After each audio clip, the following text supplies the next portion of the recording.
Out of the gates and ready to go. Hot Mic with Hutton and Withrow underway. 6th and Peabody, our location, with E-Hop Beer and Old Smokey Moonshine alongside Chad Withrow. I'm Jonathan Hutton across the OutKick network, which includes the YouTube channel and this great OutKick radio partner you're listening to now with Hot Mic. Chad, good afternoon. Jam-packed show as usual. Good afternoon, Hutton. So great to have you back. Great to be back. Welcome back to the show.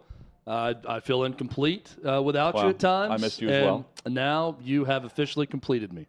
So welcome back. Well, I'm back, and it's great to be back. Time to hit some top headlines. We'll do that momentarily. We've got Charly Arnolt, who will join us later in today's show. And coming up in 20 minutes, Bobby Carpenter will be back with us. The top college football headlines is also the top headline for us today. Scorched Earth, the top headlines across the sports landscape for Hot Mic. Chad, Pat Fitzgerald's future as head coach at Northwestern is definitely in question now. That's because the university president did an about-face, at least through a statement, and said, look, he's been suspended for 2 weeks without pay while we review what's going on behind the scenes with allegations, and now it's not one but two players at Northwestern who came forward to the Daily Northwestern student newspaper. That it's a sad state that we're in where the student newspaper is doing most of the digging here. But it's an investigation that's been going on since January for hazing and various issues behind the scenes within the locker room that took place while, Fitzgerald is apparently not noticing any of it. I'm not buying that, and I don't think the university is either based on the details that have emerged.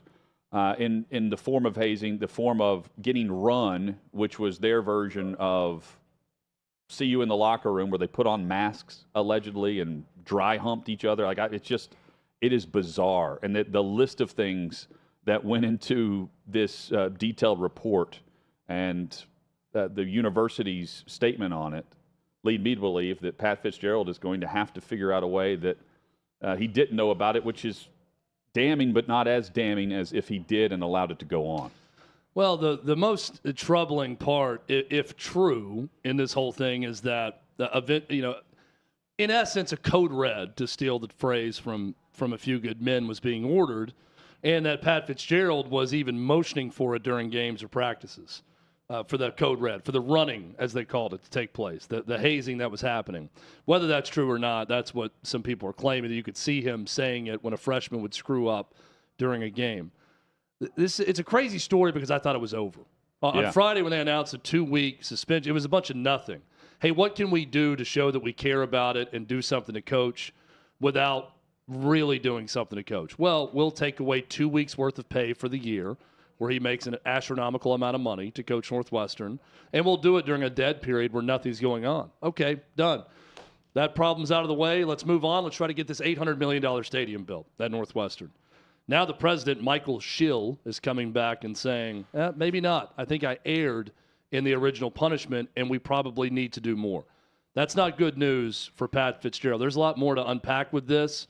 The all-male nude quarterback center exchange. Yeah, it's more than just the running aspect. Was weird. Well, they called a running where veteran players would basically come in the locker room and dry hump you. Yeah. That was a running. That was part of the running. You would be put into this dark room or whatever, and 8 to 10 upperclassmen would handle the hazing. They would wear masks. It's not like running the stairs, for screwing up. But other things that were listed, strip naked and bear crawl, something they called the car wash, which is in essence the same thing as running, except you would go in and get hosed down while nude. You mentioned the naked quarterback center exchange. That's also being alleged here by one player and confirmed by another former player. And all of this would be listed on a whiteboard, a dry erase board, according to this report, that names would be listed that players had to go and see these upperclassmen that were doing this hazing. So I don't know how you don't know what's going on. And then the clapping gesture that Chad just referred to is something that Fitzgerald allegedly did during practice. He'd clap over the head of the player that needs to get ran. Yeah, yep. knowing exactly what it meant. There's more to this. Bobby Carpenter will certainly weigh in on it.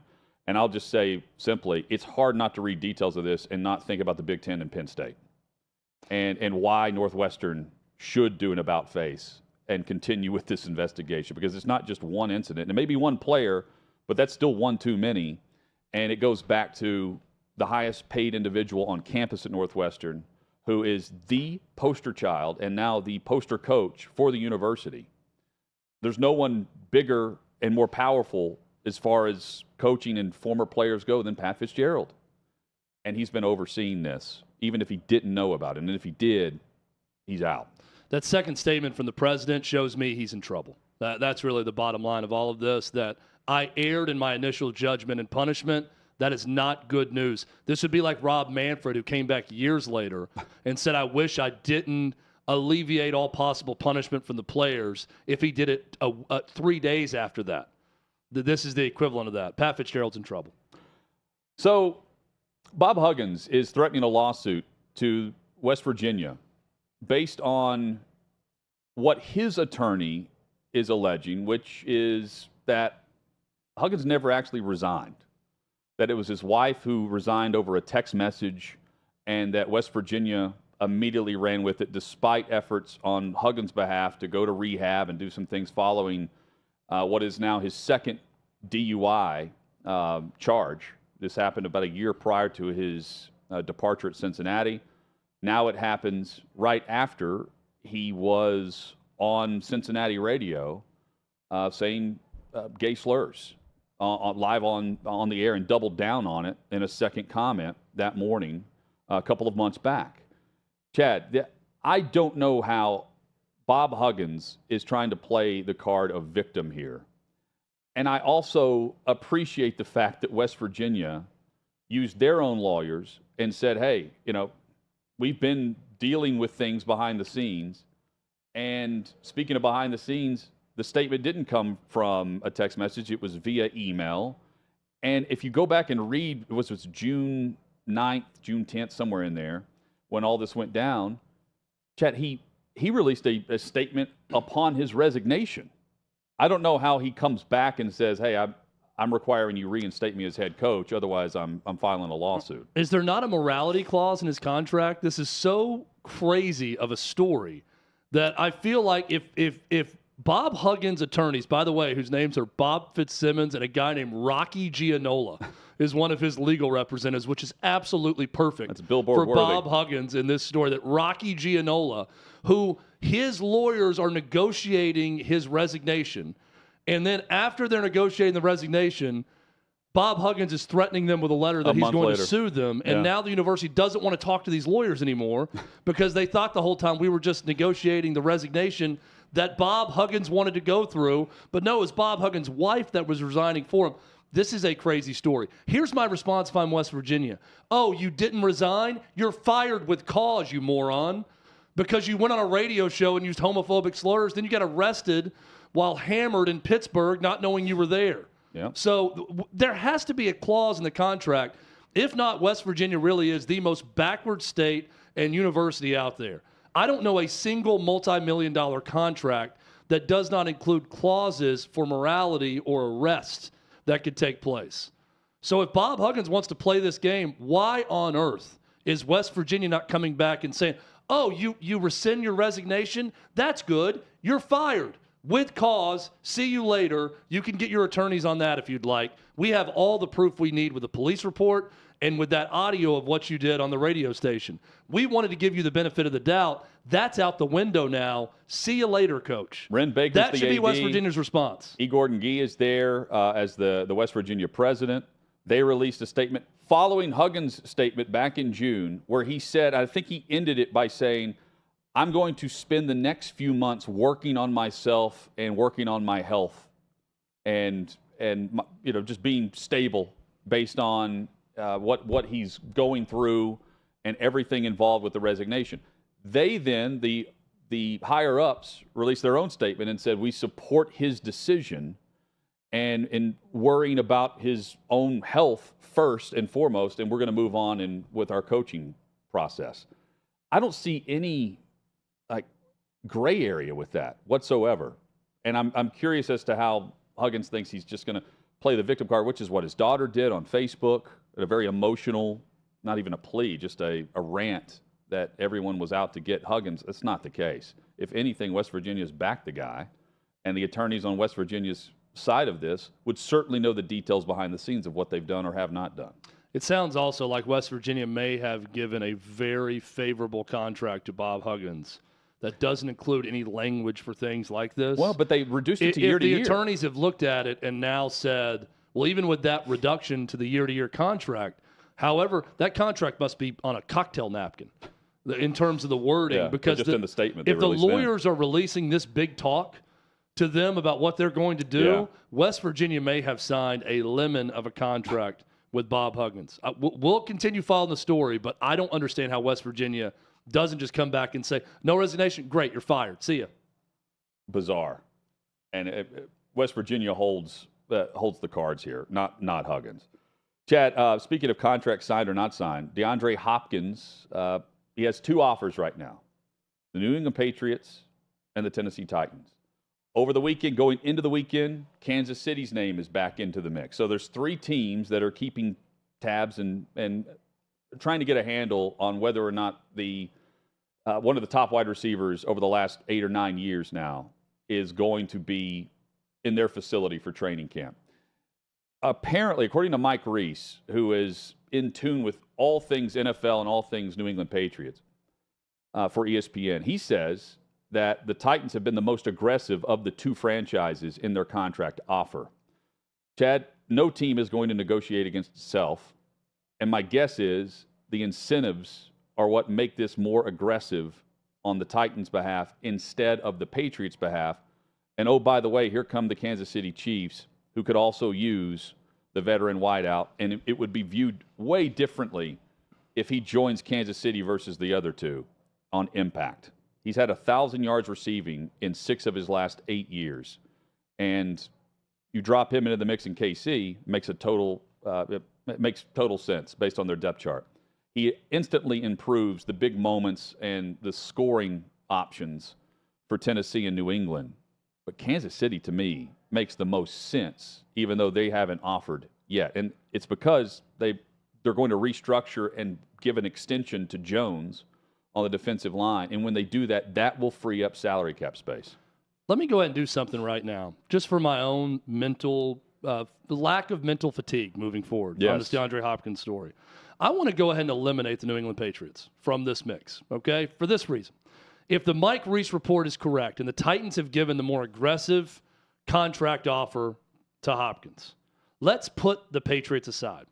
This will now come down to a decision between the Tennessee Titans and whatever hypothetical contract, money maneuvering, witchcraft, magic work, or whatever it is that NFL teams do to get in a situation to sign a player they want that the Kansas City Chiefs will do with DeAndre Hopkins. I don't believe it'll be as much money as the Titans, considering the Titans cap situation versus the Chiefs. But this is going to be a decision that comes down to money and a chance to win a division with the Titans by joining that team, but probably nothing else, or a chance at 31 years old to go win a Super Bowl. And that's what he has with the Chiefs and Patrick Mahomes. It's really that simple of a decision. If this is true, this report, there is no way on earth I'm considering going to play for Mac Jones and with Mac Jones at quarterback in New England if the money's not as good as the Titans. If the money's the same or better, you have a decision to make between Titans and Patriots. But this is a capitalist country, and it's a capitalist league. If the money's better with the Titans, the chance to win a Super Bowl is better with the Chiefs. They haven't made an official offer yet. This is down to Titans and an eventual offer from the Chiefs. Those are the 2 teams. One of them will get DeAndre Hopkins. The other won't. The Titans will have a great chance at winning their terrible division with DeAndre Hopkins this year. They don't have a chance to win the Super Bowl. We know about the Chiefs' chances to win the Super Bowl. They're good every year with Mahomes. Gregg Popovich is a good coach. He's also the president of the San Antonio Spurs. And less than a week after drafting the heir to the throne in Wembanyama, here is Gregg Popovich with the Spurs, now becoming yet again the highest paid NBA coach for all of the coaches that are in this pool. I was stunned to know that Monty Williams with the Pistons was the highest paid coach, above Kerr and above Popovich at the time whenever he took the job in Detroit after getting fired in Phoenix. Popovich now elevates over what's reported 5 years, $80 million. And based on the language, it's assumed that he doesn't necessarily have to figure out a way to coach over the next 5 years, that he could just turn things over to a different coach and still remain president and still get every dollar that's in this deal. He's the all-time winningest coach in NBA history. He's a Hall of Famer, and now he's seeing the transition to the next era of the NBA, which is the number 1 overall pick that they inherit by being awful this past year. It's a lifetime achievement contract. I mean, let's call it what it is. He's not done well in recent seasons. The Spurs have not done nearly as well. It's the reason they have the number 1 pick and Victor Wembanyama coming in. But this is a deal you give a guy who's had the success that Gregg Popovich has had in a smaller market with the San Antonio Spurs, multiple championships. Yeah, 5, right? This to me is kind of the retirement deal. You're going to get this massive contract, to keep him from retiring. Yeah, or just to be in the organization. Like, you're going to go on to be our Jerry West. Yep. Right? When your coaching days are over, feels like that. We want you to coach as long as possible, but you are going to be the head of basketball operations for the San Antonio Spurs when you're done. That's what this deal signifies. Is Pat Fitzgerald going to be the head of Northwestern football? We asked that to Bobby Carpenter when we return. We'll discuss the overall mood and expectation for Hazing. I just don't see these headlines anymore. Bobby certainly saw this throughout his career. That's next on Hot Mic.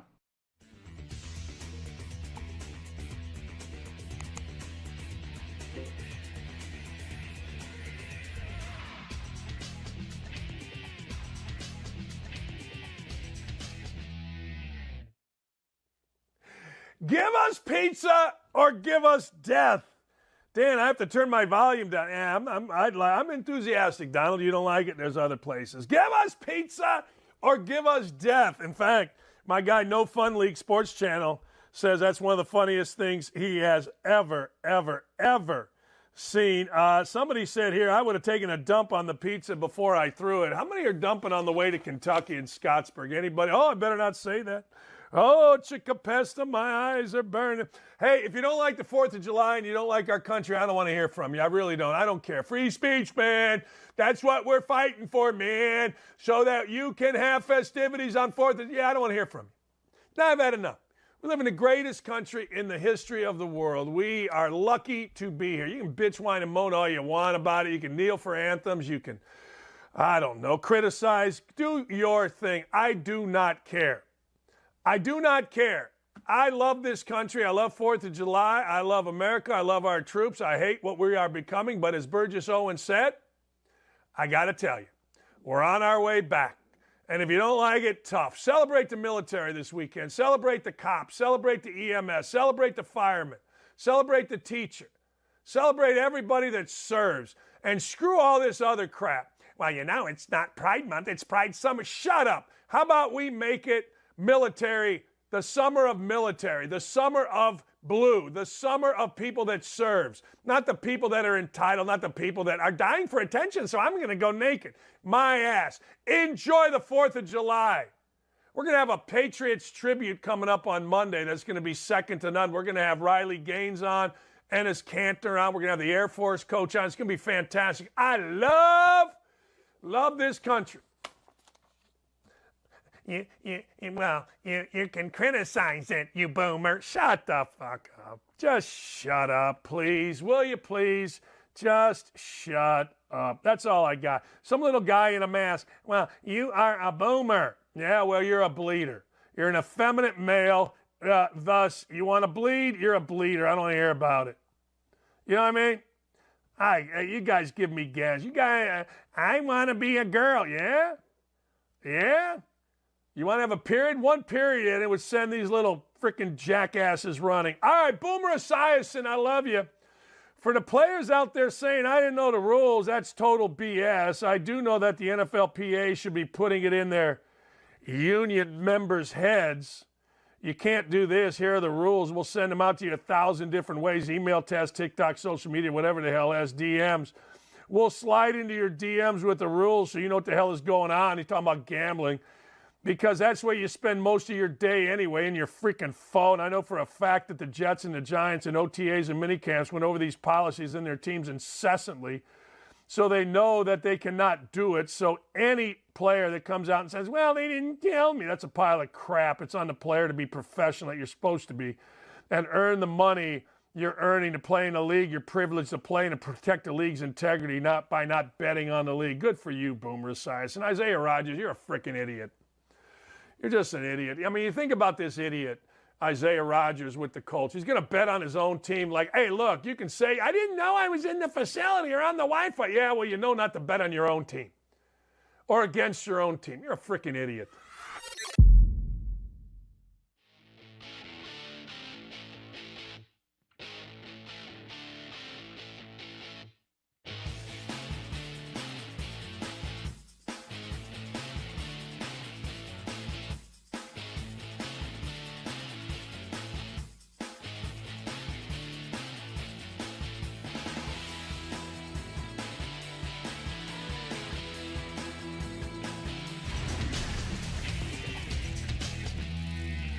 Glad you're with us for Hot Mic on this Monday edition. Hutton and Withrow with you across the OutKick Network. 6th and Peabody, our location, with Yeehaw Beer and Old Smokey Moonshine.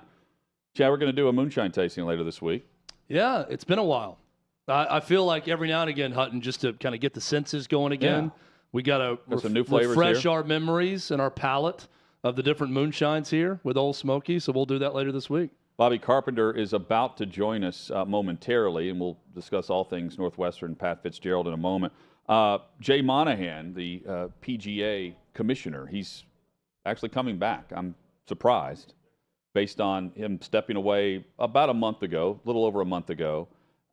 He's announced that he's back July 17th, which is next Monday, and it will be the week of the Open Championship.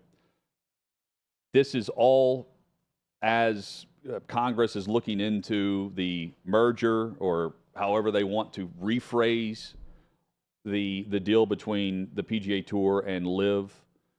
And I'm very intrigued by the decision on Monahan leading things based on him being the villain and everyone else reacting to whatever he says or hasn't said behind the scenes leading up to this. He's clearly trusted by the board. He's definitely trusted by Saudi. And coming up, we'll find out exactly how much and whether or not it's going to be allowed based on the hearings that will be taking place. Bobby Carpenter joins us each and every Monday at this time. Bobby, college football analyst, great work on SiriusXM and with us here on Hot Mic. Good to see you, man. Hope things are well. Good to see you guys, man. It's always great to catch up. And I don't know if it's you, but like the 4th of July being on a Tuesday makes it like the longest week ever when you start thinking most people hopefully start their festivities on Friday. And then it's like the longest weekend, a couple of days off, and then right back into the weekend again. So finally feel like I'm recovering a little bit. It's we're in that time of year, Bobby, where I feel like we're in a perpetual state of no rhythm. That there's no weekly rhythm to the way things are happening. Again, football season, kids in school, there's a little bit more of a rhythm to life. And right now I feel like I'm constantly out of any type of routine or rhythm during these middle summer months. Well, I would say I agree with you on that. Football season's easy, and it's because it's the same pattern, it's the same routine every day.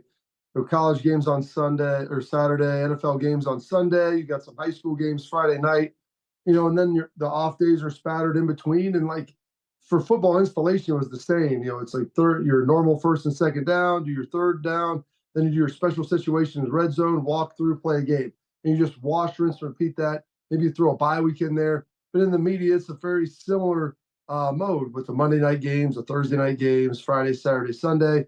I always joke during the season, I say Tuesday, Wednesday, those are my weekend days. During the season, because it's days I don't have to watch football. Usually I didn't do my XM stuff in the afternoon. So those were the only 2 days where I had some semblance of normalcy. Whereas right now, man, you got all kinds of stuff. You got concerts, you got this, you got vacations, you got trips, you got news coming out. Then, we're going to have media days coming up here soon. But it's just a smattering of information. So you're trying to piece it together. However, we do have Wimbledon right now, which is pretty good. Bobby Carpenter with us on the OutKick Network. So Pat Fitzgerald is Northwestern football. From the reports that you've read, the allegations, the reaction from Northwestern, is Pat Fitzgerald's job in jeopardy, Bobby, based on the allegations that former players are making right now about hazing? Well, you say former players. I mean, it's like a small pocket there. I think there's one guy that initially made it. I think there's someone else that kind of corroborated. Yes. There've been a number of players that have pushed back, and you have to think he's been there as the head coach, I believe, since 2006 or 7. He's one of the longest tenured head coaches in college football. And full disclosure, I like Pat. I think he's a good man. I think he's done a heck of a job at his alma mater. I enjoyed watching him when I was growing up. As a middle linebacker for Northwestern, and I'm a elementary school kid. Yeah. He was part of my recruiting visit to Northwestern. He coached for the late Randy Walker there before he took over after his untimely passing. But Randy was my dad's college roommate. I mean, I have a lot of respect for Pat and how he does things, and I have a hard time believing that the severity of the allegations occurred. The severity of allegations occurred with his knowledge. Like I don't think that it was probably the stuff happened in locker rooms all the time. Stuff happened in the shower all the time. I mean, there's a million things that I could document over the course of my career that I wouldn't even define as hazing, because to me, hazing, there's like a consistent element about it. I guess it's more purpose driven. I don't know, like offhand doing stuff, like throwing soap at dudes, peeing in dudes' soap bottles and putting it in their locker. Like, I mean, I'm just being real. Like, we can laugh about that. Like, if people talk like that's terrible, I'm like, those are things like that I saw. I mean, just all kinds of nonsense that would go on. You're talking about college, they're young men, but like they're still kids at heart. And in most situations, in most teams I've been on, the coaches don't like to go in the locker room, and they tell players, like, this is your sanctuary. We'll only come in there if we really need something, because you want to allow the players, when they're in there, to talk freely. If they've got a gripe about a coach that happened in practice and they're just blowing off steam because of this period in practice, the coach was an idiot, or he was yelling too much, or why are we running these plays? Like, just little small stuff that guys got to get off their chest. Sometimes they talk to the coach about it. Sometimes it's just, you're just complaining to complain. And you don't ever want to be doing that and have your coach walk up behind you and hear it, because it just, it can lead to distrust. It leads to uncomfortability. And then, like, you'll never really be honest. And because guys in the locker, that's where they have, like, some of their best conversations. And so I doubt Pat was probably in that locker room much. I doubt the coaches were probably in the locker room much. Did they maybe have an idea that something was possibly going on? Maybe. Is it, something that was probably, like, portrayed as harmless? I'm guessing, because I think if it was something more serious, I'm guessing Pat would have done it. I mean, after the age of everything that's happened, I mean, Pat's a smart dude. He went to Northwestern. He coached there. He understands how things work. And so I would really have a hard time believing the severity of those allegations, and then the fact that there was either like a tacit complicity with it, with Pat Fitzgerald and the staff, or whatever it might have been. And now I think Northwestern's just trying to backtrack, because this is kind of blowing up a little bit right around media day. And I think they want to make sure if he's, probably don't want him out there. And maybe they don't necessarily want to have to answer these type of questions on more of a national stage, because let's be honest, I mean, Northwestern, I don't think they're really in contention this year for the Big Ten championship, definitely not the national championship. So once the season starts, a lot of these things will fade into oblivion. Bobby, I think there are two types of locker room sports culture stories that are out there. One is the story that when it comes to light with the general public, it shocks the general public. But those who have been in locker rooms or have been around a sport hear the story and they think, that's not too unusual. That type of stuff happens all the time, and it's not really that big of a deal. Then there are the other stories that happen, and even those that are around locker rooms their whole life or played major college football, played the NFL like you, they hear the story, and Bobby, they think, boy, that's a little bit unusual. Where does an all-nude center quarterback exchange rank for you in terms of the allegations that are out there? When you hear that, do you think, yeah, that's unusual by any set of standards, anything out there in football? Or do you hear that and think, I could see where some lunatic on a football team would start that and then make every freshman quarterback and every freshman center go through it while they're in school? That's the first time I've ever heard anything like that. Like, I've never heard of any. And here's the thing. And I was talking with a couple guys today. One of the great things, Ohio State, there's a handful of guys that come back and lift. some guys currently in the NFL and some of the guys who, have gotten done, but they're around us. So we hear this stuff and we talk. And I'm like, man, if someone would have asked me to do that, when you're completely naked, like, dude, there's some things like that just aren't happening.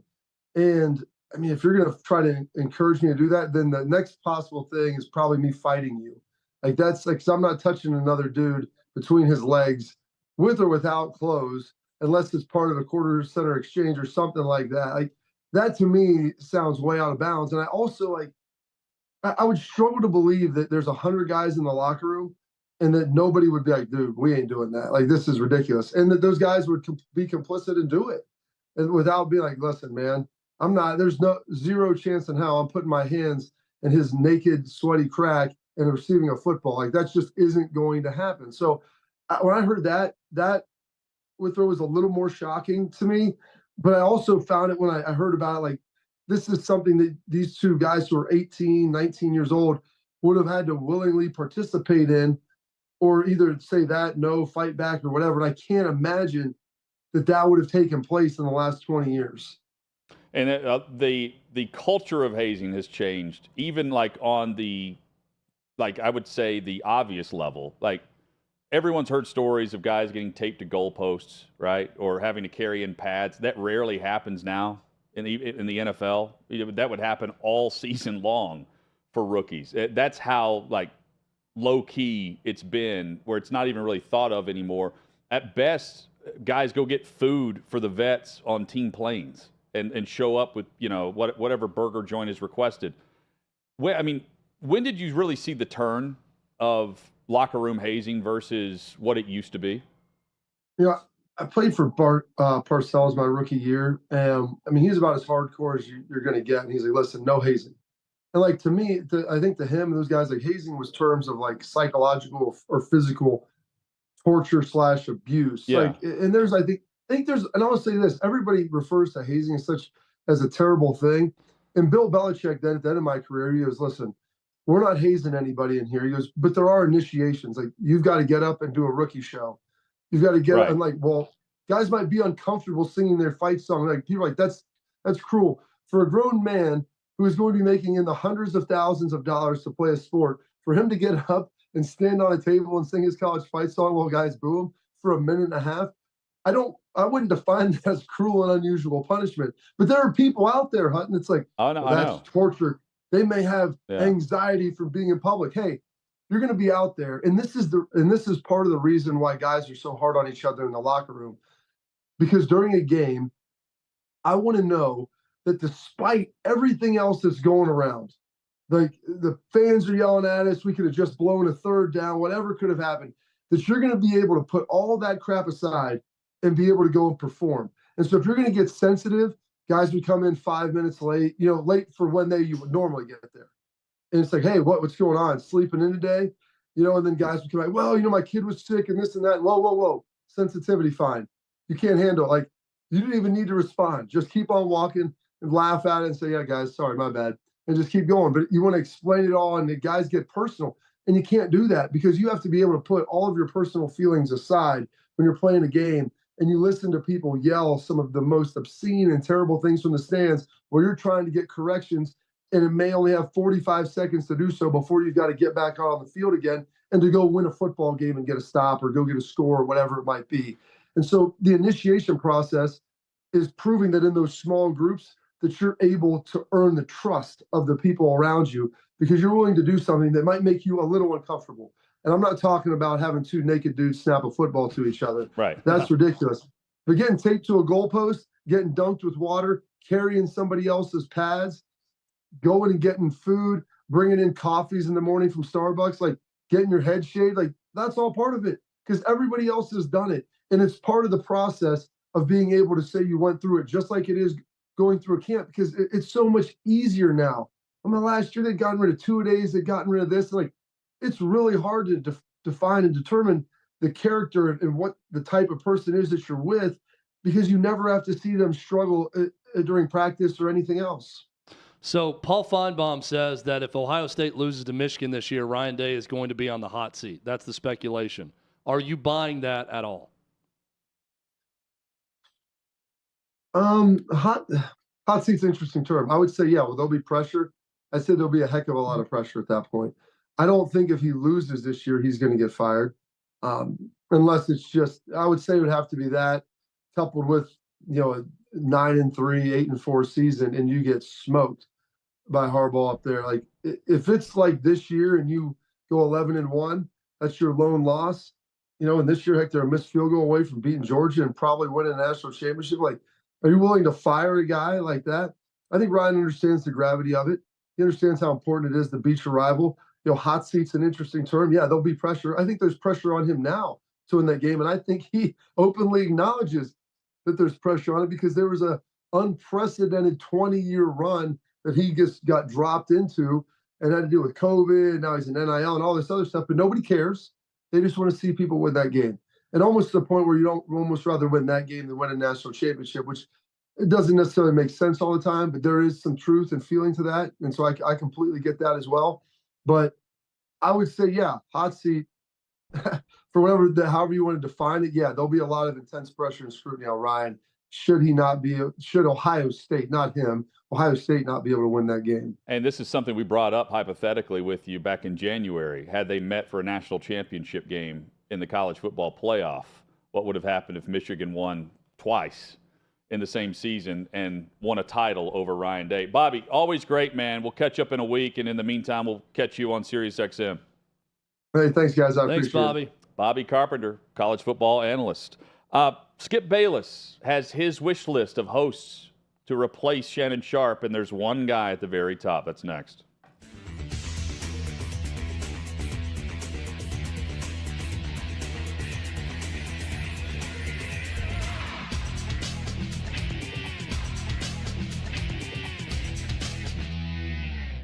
What is your primary complaint? When people pop their knuckles. Primary complaint is chewing with your mouth open. Yuck. I would say when you're getting off an airplane and people in the back try and sprint to the front, especially like late at night, like you don't have a connecting flight, just wait like everybody else. I'd say that's fine. Small portions, big bill. Yeah, if the quality's good, it's okay. But if there's small portions and I got a big fat bill, not a thing, Sun Country Airlines canceling our flight less than 8 hours before we're supposed to leave. I've never even heard of Sun Country Airlines in my life. Velcro. Velcro? Why? What about it? The sound. Oh, like nails on a chalkboard for you. I'm a kindergarten teacher, and to hear that Velcro. Time to teach them how to tie their shoes. When they don't cross the road when no cars are driving. They're just waiting for the light? Yeah, like a normal person. Yeah, you got to break the rules a little bit. We're right from New York City. We know how to walk. Really upset. Ben Jones is no longer with the Titans, but more importantly, I'm upset the Titans didn't draft a wide receiver in the top 2 rounds. We need receivers, guys. Come on, tighten up. So what do you think about Will Levis? Was that a good move or a bad move? Ooh, that's a tough call. Time will tell. But I think we needed a receiver more. Smack their gum, chew with their mouth open and smack their gum. Okay. That with chips and everything else, yeah. Liars. Liars. Okay. Has anyone lied to you recently? No. Have you lied? Always. One of the biggest pet peeves is not knowing your manners. Like, not having respect or thank you, sir, ma'am. My biggest pet peeve is when you don't push your chair in after you leave a table. That's my biggest pet peeve. Really is. So like when people want to speak to you and they're like you to me, but they start walking out of the other room into different rooms and they keep talking like, I am supposed to understand. I can't hardly understand people when their back is turned to me, when they're not talking right at me. So when you're getting into different rooms and you keep talking like, yeah, blah, blah, blah, blah, it must be my dog talking to me. There's a crane over every building. There's a truck. There's a whole something. Yeah. So let's get the streets fixed and get those things done. Time's wasted. Let's go. A dirty house. Dirty house. Like, are you a shoes off at the front door kind of guy? Off front, yes, ma'am. I hate it when centre backs don't bat the odd one. Do you know, What? when the centre backs go up to try and catch the ball all the time, they should bat the odd one. siblings are pet peeves, to be honest with you. Just looking at him, he's a pet peeve. I'm a pretty easygoing guy. I like to get along with others. I kind of leave people in their place. When people don't follow the social construct, it really upsets me. Example, when you stand up on an airplane, right when it lands, and then try to push past people down the line, you know what orders you're supposed to go in. That's the part of the social contract.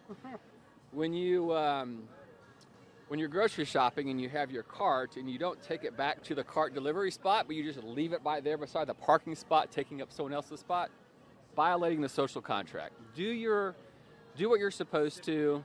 Yeah, do your civic duty. Follow through with what your parents told you to do.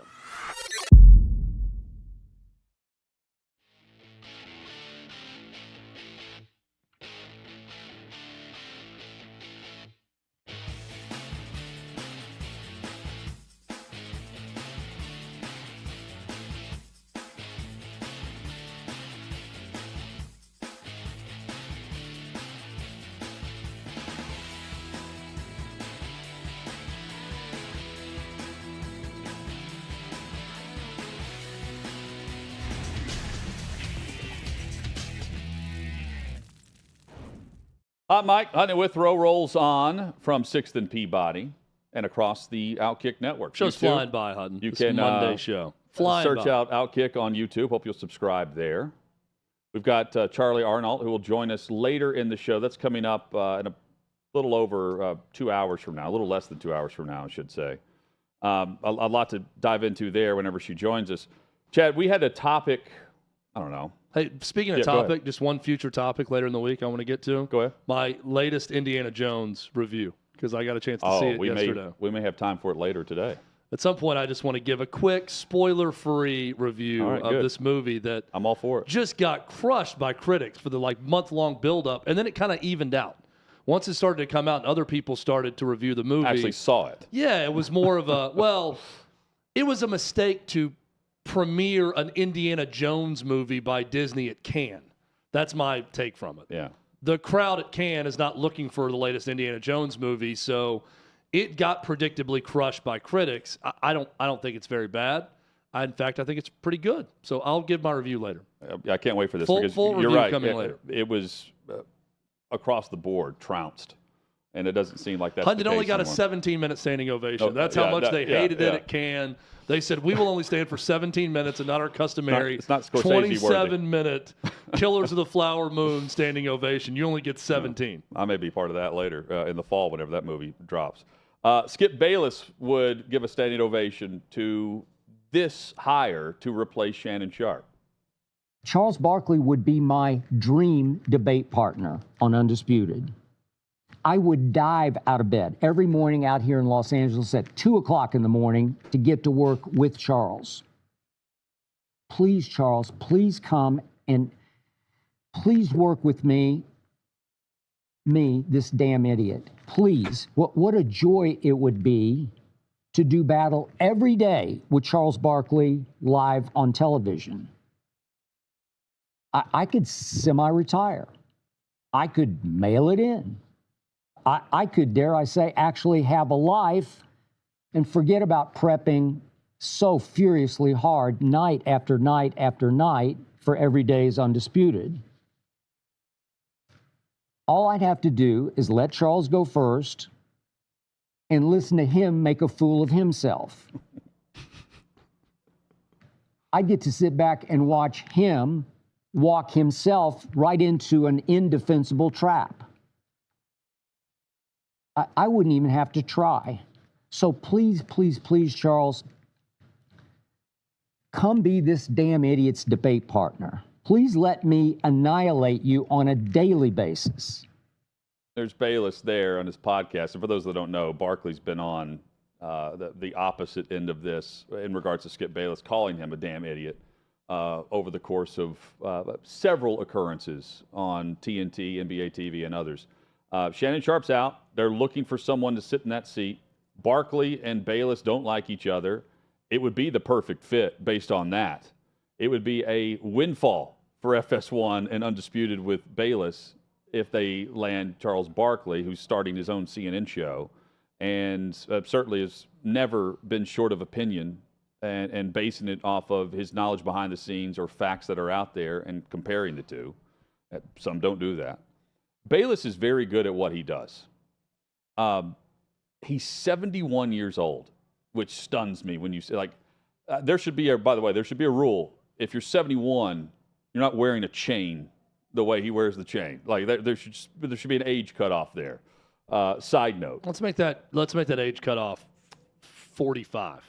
Whatever it needs to be. I think 45 would be the appropriate age cutoff for that chain that he was wearing. A full whatever. 26 years before he reached the age of 71. It was probably a gift from Lil Wayne, for all I know. But it's not going to be Barkley.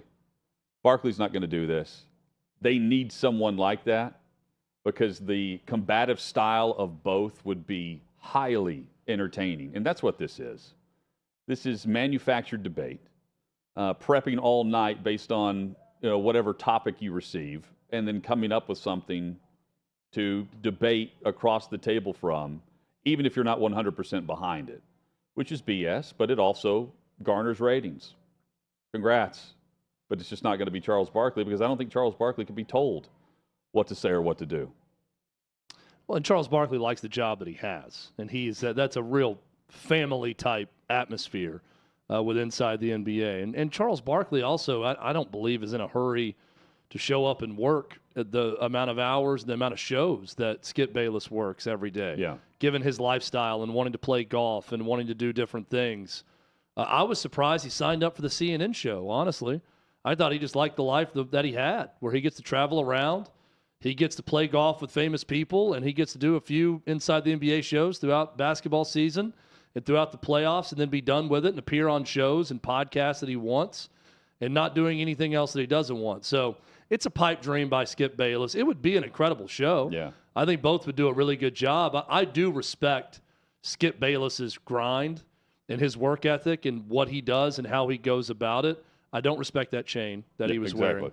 I also don't respect the fact that it looked like it was a forced reading of a hostage video as he's reading the love letter to Charles Barkley, and that the video of that, he's got all of his notes in front of him, and the way he's reading it, I thought at the end he was going to tell Charles Barkley to please bring $1 million cash in a black duffel bag to LAX in this garage at this time and bail me out.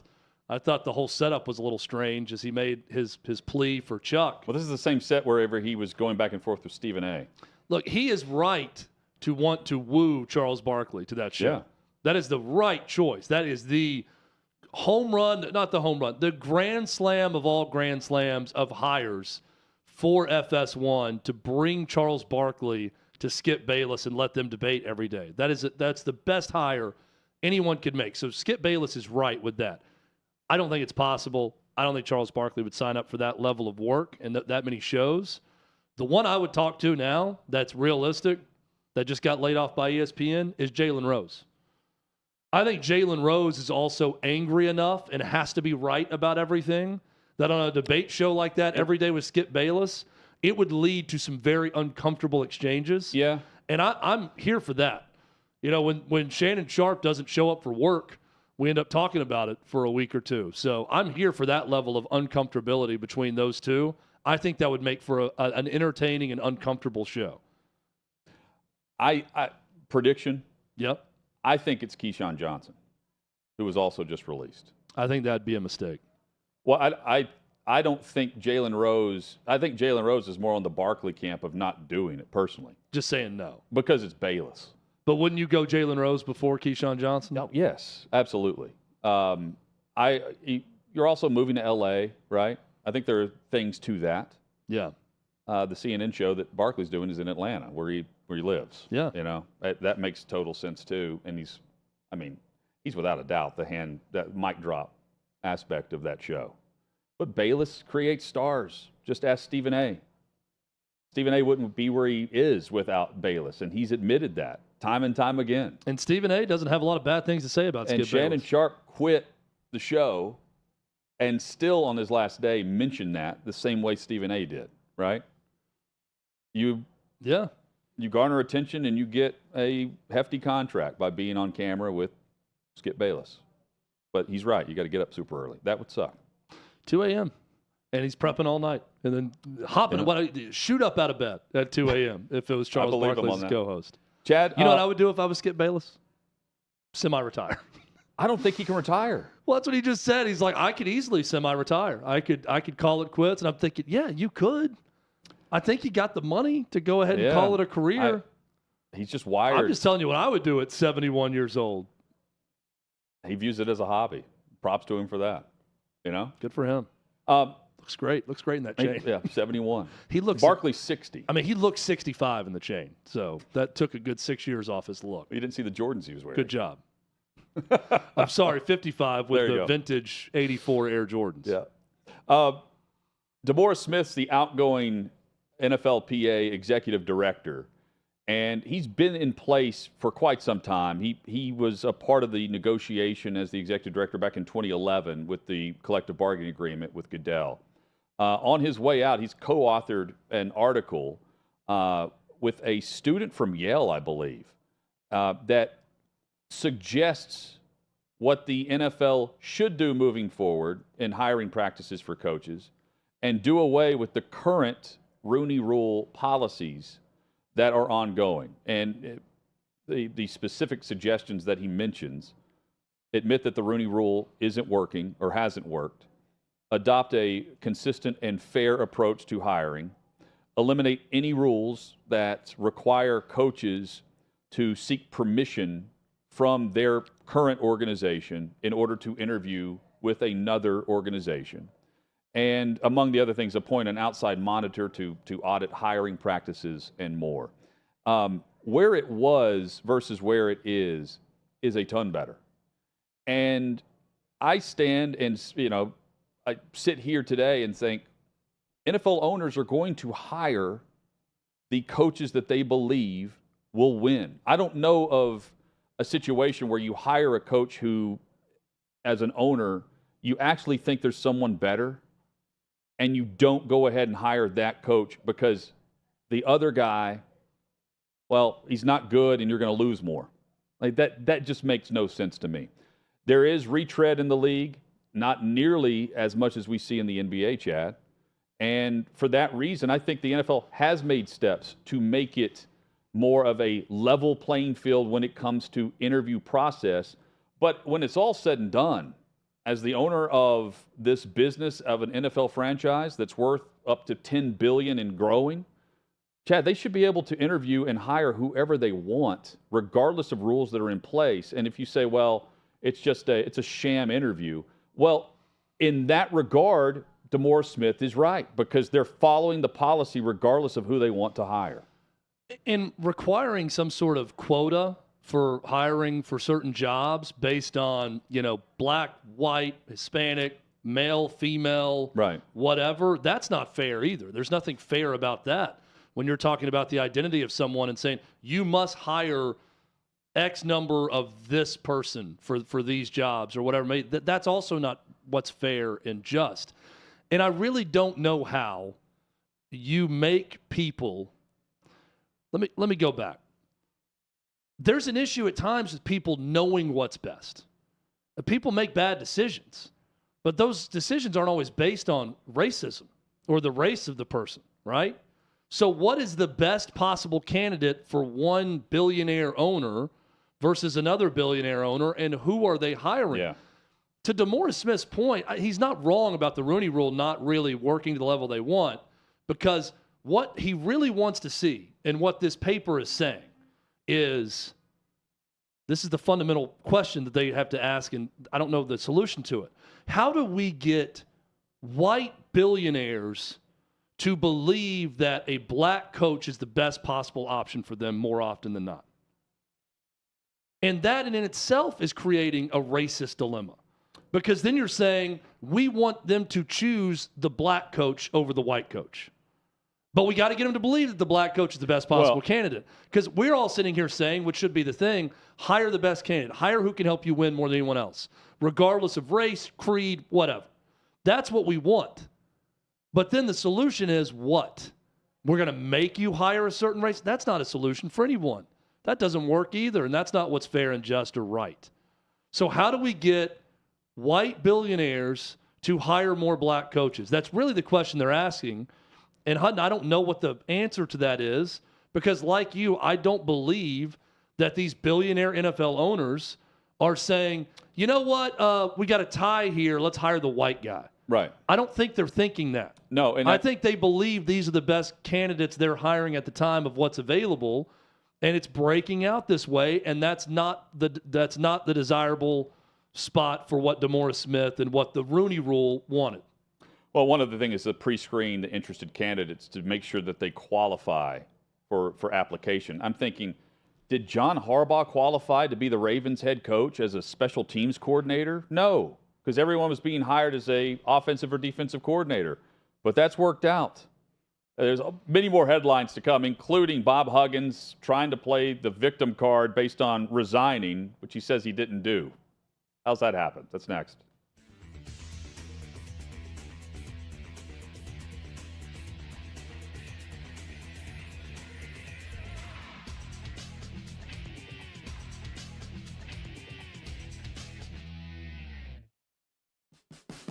What you're experiencing is the bold taste of a Southern legend. Old Smoky Moonshine and Whiskey, authentic Tennessee mountain-style spirits. We believe in crafting flavors that were born from tradition but defy expectation, and pioneering a new experience with every sip. Because if it doesn't do this, it ain't this. Old Smoky Moonshine and Whiskey. Come on.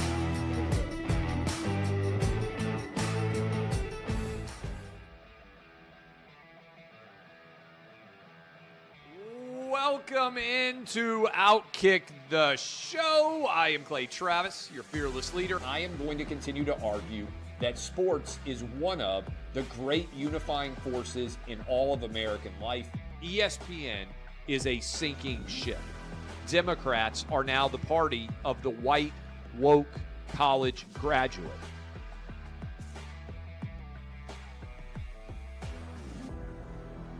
We live in a land of participation trophies. You gotta lean into the turns. You really gotta lean into the turns. When Leah Thomas walked in that first day, it got silent, and every girl was uncomfortable. Very difficult to go back-to-back years in the NFL with the #1 overall pick. I just think the way Anthony Bass handled this was so sloppy. Oh, I think it's perfect. And what he reposted and then how he did it. He bent the knee and bowed. He was going to catch the ceremonial first pitch. I've been out of LA long enough to have forgotten that libs, no matter how ridiculous the scenario, are gonna live. Another week of inflation, another week with Biden with COVID, and another set of losers to crown. People don't watch the WNBA on TV, in person, on a plane, on a train, on a bus, or on purpose. The scary thing, Tommy, is in the history of this government, I've never seen them give anything back that they've taken. Oh no, they never do. And they won't. When you're behind closed doors, when you're talking to plant managers, when you're having meetings, when you're with the team, was there an acknowledgement of any of this, an acknowledgement of the situation, the boycott, and then the doubling down about moving away from the fratty image? We've seen coaches throw water bottles. We've seen coaches act like idiots. We've seen coaches slap other coaches. But I think if you're involved in carjacking, you're inherently a rotten human being.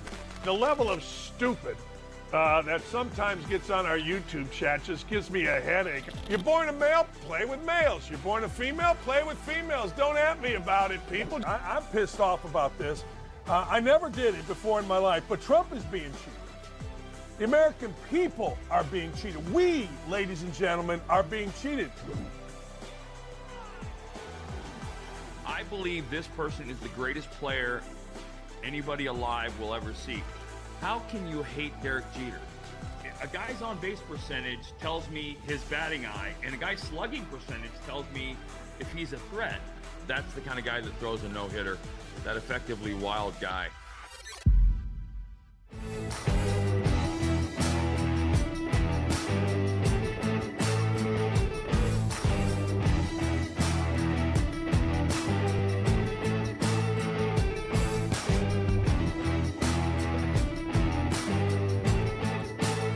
Old Smoky Moonshine and Whiskey, a bold taste of a Southern legend.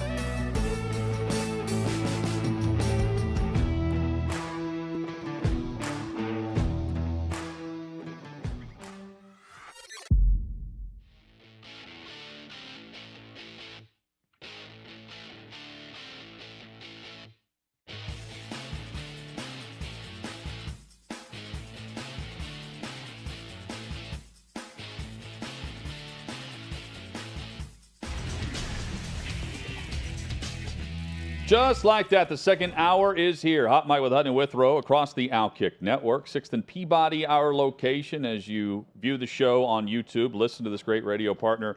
You can find us here every day. 6th and Peabody with Yeehaw Beer and Old Smoky Moonshine. Chad, fast-paced hour number 1. Coming up in the third hour of the program, Charly Arnolt will join us.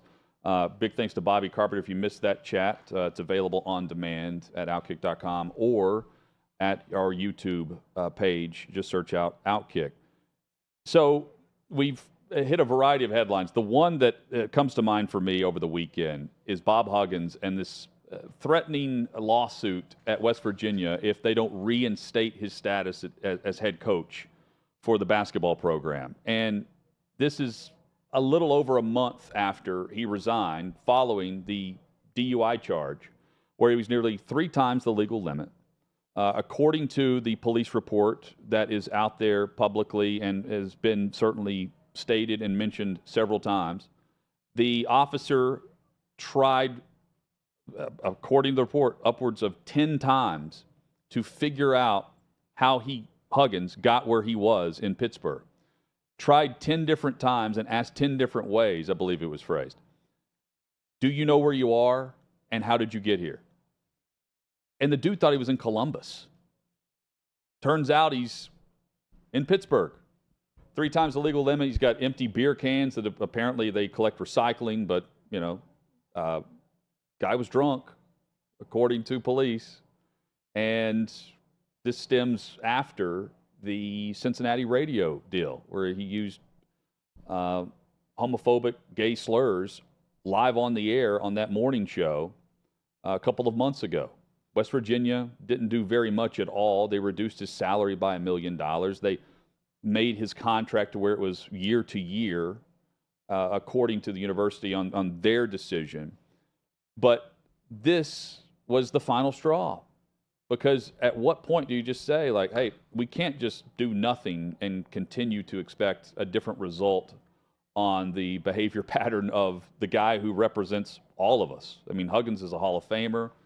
We certainly know the win-loss total there, what he means for the university itself, what he's done across college basketball. And now all of a sudden he's pointing back to say, Chad, that it was his wife that sent the resignation text and that this was pushed via the university because it was either they offered a 60-day stay, I believe, in rehab. And instead it was like, no, you're going to resign or we're going to fire you. This is a reaction that I think many of us in reflection would expect from the job that you're working or the state employer that you're working for, right? I don't find that unusual at all with how the path has been told and how we've witnessed this over the last several months with Huggins. And now he's saying that he didn't actually resign and he demands to be reinstated or a lawsuit's coming. I mean, if I'm West Virginia, I say bring it on. And they've doubled down on that, saying they still respect the decision that they made and they hope he gets, healthy. This legal team from Bob Huggins is top-notch.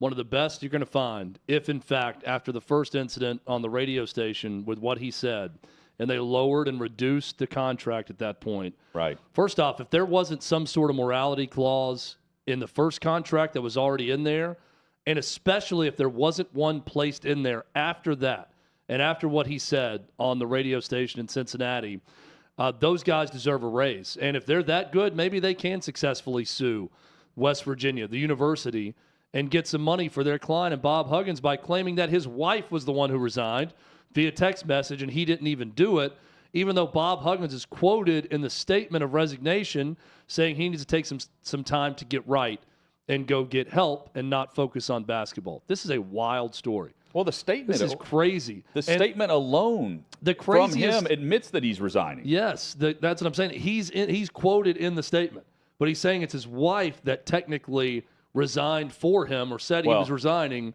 and not him. So you mentioned earlier fire him. My thing is I don't understand how he wasn't fired to begin with. They allowed him to resign, and now that's not even good enough. Well, that shows you the power he has. The allowed resignation has now become a, no, I didn't resign. I demand to coach this team. This is This is the work of a lunatic that we're seeing right now, that he's trying to sue the university for this. I don't know why they can't just fire him for cause. Yeah, he's seeking a correction of a clear breach of his employment agreement with West Virginia University. Again, bizarre, based on he starts today. This was back in June. Today, I submitted a letter to President Gordon Gee and Vice President and Director of Athletics Bryn Baker, informing them of my resignation and intention to retire as men's basketball coach at West Virginia University, effective immediately. I mean, it took you a month to figure out that you didn't actually retire based on that statement? But then he said, I didn't actually put the letter in. I didn't send the letter. It was my wife that was doing all the official paperwork. And, oh, by the way, those lawyers, Mr. Giamatti or whatever his name is, Rocky, my lawyers who have been working with you on the terms of my resignation, that's not real either, because they're now going to sue you because you've hired someone else, and I never officially resigned. So those same lawyers you're negotiating with are actually preparing to sue you. Good luck, West Virginia University. This is insane. Pure insanity. And the fact that West Virginia has not come back and just said, then you're fired, shows me they have one of the worst contract writers in the history of college athletics, because there has to be multiple clauses that could fire into effect when you use homophobic slurs on the radio, and then when you go out and get hammered and drive across state and not know what state you're in. Well, but remember how he likes to recycle. That was what the daughter says. All the empty beer cans, he was just taking that for recycling. Didn't he meet with the team and tell them he was resigning? I also remember that because the players reportedly were in an uproar about this. The man got sober. They and were decided begging him to stay. None of this was real. They were begging him to stay, and now, yeah, you're right. I think he went off to a facility for a little bit. He got clear-headed, and he said, I want to keep coaching basketball. I never even turned in my resignation, so now I'm going to sue them. Well, but West Virginia has doubled back, though. Their response is firm. Notwithstanding any response and in no uncertain terms, the university will not accept Mr. Huggins' revocation of his resignation, nor will it reinstate him as head coach of the men's basketball program. So he's not coming back. But this ask, this wasn't a request as it's being phrased. This is a demand. Reinstate me or get sued. And they're like, no, bring it on. Because you resigned, you spoke to the team, and you told them you're resigning. So it's more than a text message. And they said it was an email, not a text message. Well, just produce the email. But I guess you don't have to, because we already have read the statement, and we know that he met with the team and told them that he was resigning. Bizarre. I wonder if even his lawyers are ready to fire him at this point. Why would you want that guy back after that? Well, they don't. I know, but I'm saying, like, the request to be reinstated as men's basketball coach, it's like, after threatening a lawsuit if we don't? No, peace. See ya. It's like when Dennis Hopper was drunk and stormed into the gym in Hoosiers, and he was yelling at the ref. This is kind of like Bob Huggins coming into that arena and demanding his job back at some point. Jay Monahan is saying he's getting back to his job as the PGA Tour commissioner, effective next Monday. That's the week of the Open. And, he's back on board. Meanwhile, you have Randall Stevenson, who was on the PGA Tour board of directors. He's stepping aside. He's stepping down. Doesn't want that gig anymore based on he has reservations on this agreement between the PGA Tour and the LIV Tour. Of course, Jimmy Dunn is a member of the PGA Tour board of directors. He has been staunchly against the LIV Tour and the forming of this new golf entity that was last year, and it pointed to 9/11 and other things. He has a business, 101st floor, I believe, 104th floor of the South Tower, and lost upwards of 60 friends and coworkers that day. And he's the one that set up the talks between LIV and the PGA Tour to get all this going within a 7-week process, where ultimately Jay Monahan took the fall for having to double back, and rightfully so, after lying to everyone about how they actually felt and the reasons behind why they felt that way. That's more important here. Why they hated the LIV Tour. It wasn't because of some morality clause or an issue that they had for the integrity of the game. No. It was the fact that this day was coming and they saw it, and there was nothing they could do about it, but they wanted all of the sentiment and the loyalty on their side. they've got a PGA Tour board member in Randall Stevenson who's saying, "No, I can't be a part of this anymore." There are 4 members on the board right now. Hutton, on Friday, we discussed Clay Travis versus Mark Cuban, the Twitter feud from last week. And I talked about how money, the need for money or the desire for more money makes hypocrites out of all of us at one time or another. And I talked about it in reference to Mark Cuban, that Mark Cuban, who stands on the table of human rights and social justice and what's right, refuses to say anything about China. And we all know why. Because the NBA and Mark Cuban, they probably don't need America to be financially successful with their basketball ownership because of the money they make in China. So he's never going to say it because they don't want to be taken off television in China. They don't want to have the marketing deals erased in China. We all know why, but that amount of money makes us all hypocrites, and Mark Cuban is a hypocrite when it comes to that. Kudos to Randall Stevenson, who finally applied the logic of, what's the point of having FU money if you don't occasionally say FU? This guy said, you know what? I don't need this board membership anymore. I disagree with it. I said bad things about it before. I don't agree with partnering with this money. And I'm the former AT&T chairman, and I've got a ton of money. I don't need it. I'm out. We haven't had one professional golfer that talked bad about Saudi Arabia to say that. Has Rory McIlroy retired? No, but if anything, he was just parroting what Monahan was saying. I don't blame him for not doing it, but my point is we haven't seen anyone. Now, he doesn't need it. That's the difference. Randall Stevenson. But they someone has come back and actually talked bad about them and said, you know, I don't agree with this from a moral standpoint, even so if I'm resigning. Just on the negotiation alone. And he was not mentioned. There were only 3 people, according to Monahan, who were involved in any of the negotiation with the Saudi-backed Live Tour, and it wasn't Randall Stevenson. It was Jimmy Dunn and I believe Ed Hurley, who's the policy board chairman, who has a background, and a very lucrative one, in negotiating mergers for companies across the business landscape. So he's perfect for this. Jimmy Dunn has been a part of this for a long time. And he's the vice chair of the PGA Tour board. He's the one that linked up and started these talks. And then Monahan himself. There was only 3, according to Monahan, that were involved with this and kept it quiet. They haven't officially merged yet. It has not been approved, this agreement. They're on Capitol Hill, I believe, tomorrow. Jimmy Dunn is on, as well as the COO. And I can't remember his name, Chad, but he's the guy one of the 2 that stepped in for Monahan over the last month. He's also there. They've agreed to sit before Congress and answer questions about this. Point being, it's going to happen. And good for Randall Stevenson. It's possible that there are more than just Stevenson. And I mean, but also think of it from this angle.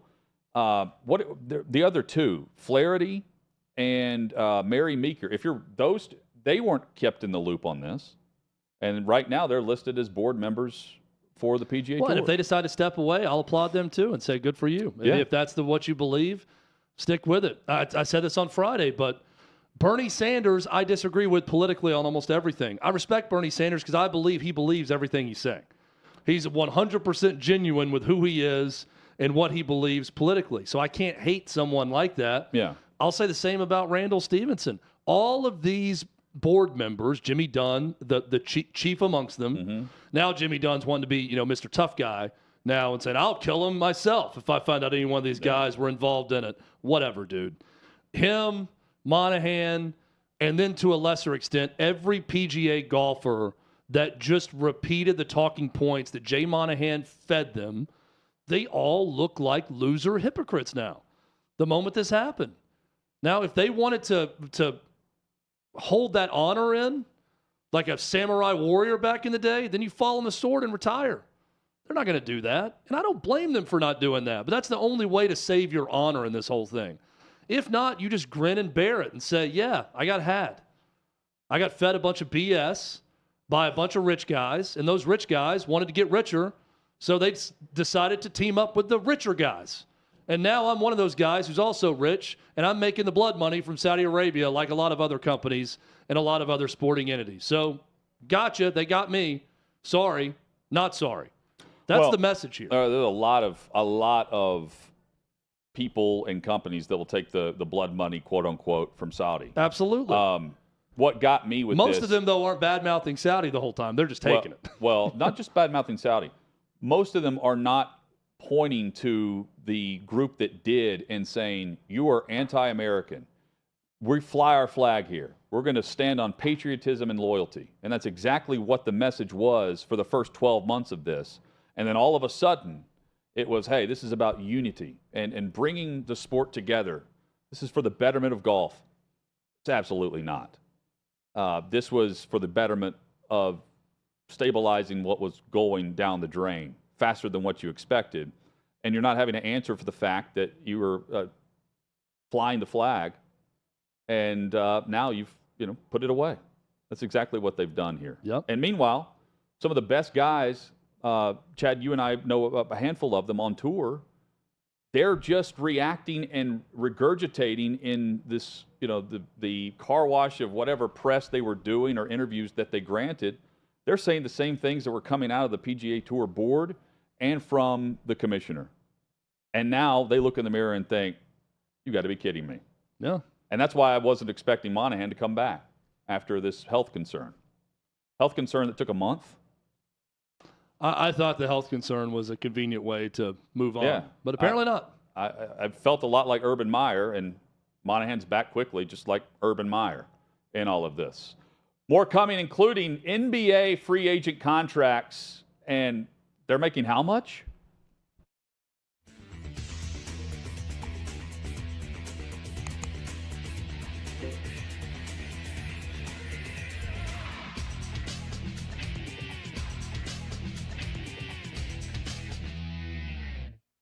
Scherzer. After the fifth inning of Saturday's game, he was 94 pitches in. He went to the dugout and told Scherzer he was not coming out and wanted another inning. In the process, he made history. Scherzer now has the most starts of 8+ strikeouts with no more than one walk in Major League history, which is stunning. Max Scherzer at 120, just passed Randy Johnson, 121. Clayton Kershaw with 108. Scherzer's 14 better, and I don't know that there's any end in sight. But this is dominance, right? This is dominance for a guy. When you think about, again, the things that a pitcher can and can't control, when you talk about dominance, those are the, ERA is a nice stat, but when you look at strikeouts to walks and hits to innings pitched and things like that, this guy who is a first ballot Hall of Famer, clearly and obviously. Well, when I was watching this game, Kurt, it was really interesting. After the fifth, he walked in and Buck walked up to him, and you could read his lips, and he in no way, shape, or form didn't care that he had already thrown 94 pitches. He was pitching another half inning. And I'm going to throw this out there. Don't know if it's true or not, but I'm going to bet, and I would comfortably bet, that Max Scherzer knew this exact stat going into that game. Oh, yeah. I guarantee you he knew this exact stat going into that game. Because of the way these things are pushed to the forefront media-wise, he knew going in. I know RJ was always about 10 punch-outs. RJ was there was always a different look after that 10th strikeout. He was always about punching out 10 guys in a game. And I became aware of it as well. I mean, I thought it was a big deal too. So, yeah, they know. But that's pretty amazing. He just passed the most dominating strikeout pitcher of all time in Randy Johnson. Pretty amazing stuff. I want to preface this by making sure you understand, and I'm talking about in the scheme of Major League Baseball. Throwing a perfect game is probably more about luck than talent. Because Pedro, Maddox, Clemens, Glavine, Schmaltz, I never threw one. None of us ever threw a perfect game or a no-hitter. And I think the number one reason is we all threw too many strikes. You have to be effectively wild to throw a no-hitter. Not in a perfect game, but if you were going to build the perfect pitcher with stuff and mentality to have multiple no-hitters throughout his career, you'd build Nolan Ryan, who was always effectively wild, had dominating stuff. Verlander has thrown a couple, I think 2 or 3. But And again, I'm talking in the context of the big leagues. Bud Smith threw a no-hitter. Bud Smith couldn't have broken my glasses with a fastball as a lefty. And the one time I lost mine in the ninth with 2 outs because I'm an idiot. But would have been a perfect game if the shortstop hadn't kicked a routine ground ball in the 6th inning. But I punched out 4 that day. My stuff certainly wasn't dominating. And a perfect game, well, I don't know that you know it when you leave the pen. Maybe a no-hitter, but I've heard more no-hitter stories about guys who felt like crap and almost threw a no-hitter or did than guys who felt great.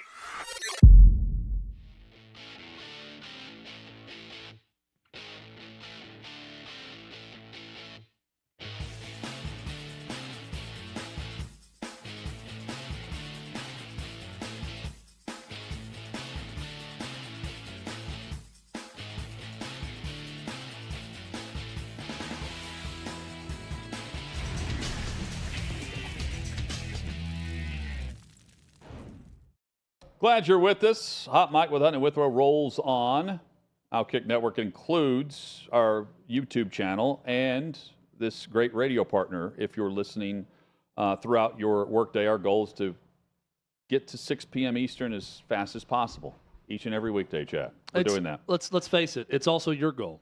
Right. If you're out there and you're a working and you're in the grind every single week, you're trying to get home as quick as possible. You're trying for the workday to be over. That's what we're trying to help you along. Get to that point every day. Charly Arnolt will join us from OutKick coming up in about an hour from now. Chad, the headlines are aplenty right now with we've got agents in the NFL trying to debate whether or not they should be able to gamble. We've certainly discussed the details of Bob Huggins and lawsuit threatening a lawsuit with West Virginia. We'll dive back in a bit later on Pat Fitzgerald and Northwestern and the behind-the-scenes hazing allegations with sexual undertones involved there. By the way, it was good to hear from Bobby Carpenter that is not common practice. I mean, of some of the stuff going on. Yeah, it's just, and it's hard not to hear that. Well, I want to get your take on this later. It's hard not to hear the list of these, hazing. I wouldn't even call them games, just strange ritual, I guess, by this group of upperclassmen. Again, all alleged, and not think about Penn State and the Big Ten and how all of that was kind of overlooked at best, which is still wrong. And then some knew and some didn't, and who wouldn't speak up. I'm hard-pressed to believe that, and I think Bobby makes a great point, that 100 people behind the scenes, not one would step up until now, based on this allegedly happening back in 2021-22. Again, further details on that coming up. And Bobby made this point also. Like most things like this, most of the program and the team didn't really have a problem with anything that was going on. Right. We've got a few people speaking out saying they were very uncomfortable with it and didn't like it. Doesn't make it right, that just a few people didn't like it, but that really is the reality of it. The Northwestern players have responded with a statement, backing Coach Fitzgerald, backing the culture of the Northwestern football program, all of those things, which I figured would happen, given the popularity of Pat Fitzgerald with that program. Yep. And I mean, this is an investigation that was taking place since January. Here we are in July, and this comes back around where even the school president is admitting, maybe we were too light on a 2-week suspension without pay. Let's dig deeper on this. There's more to come on the story for sure. Gregg Popovich is once again the highest paid coach in the NBA.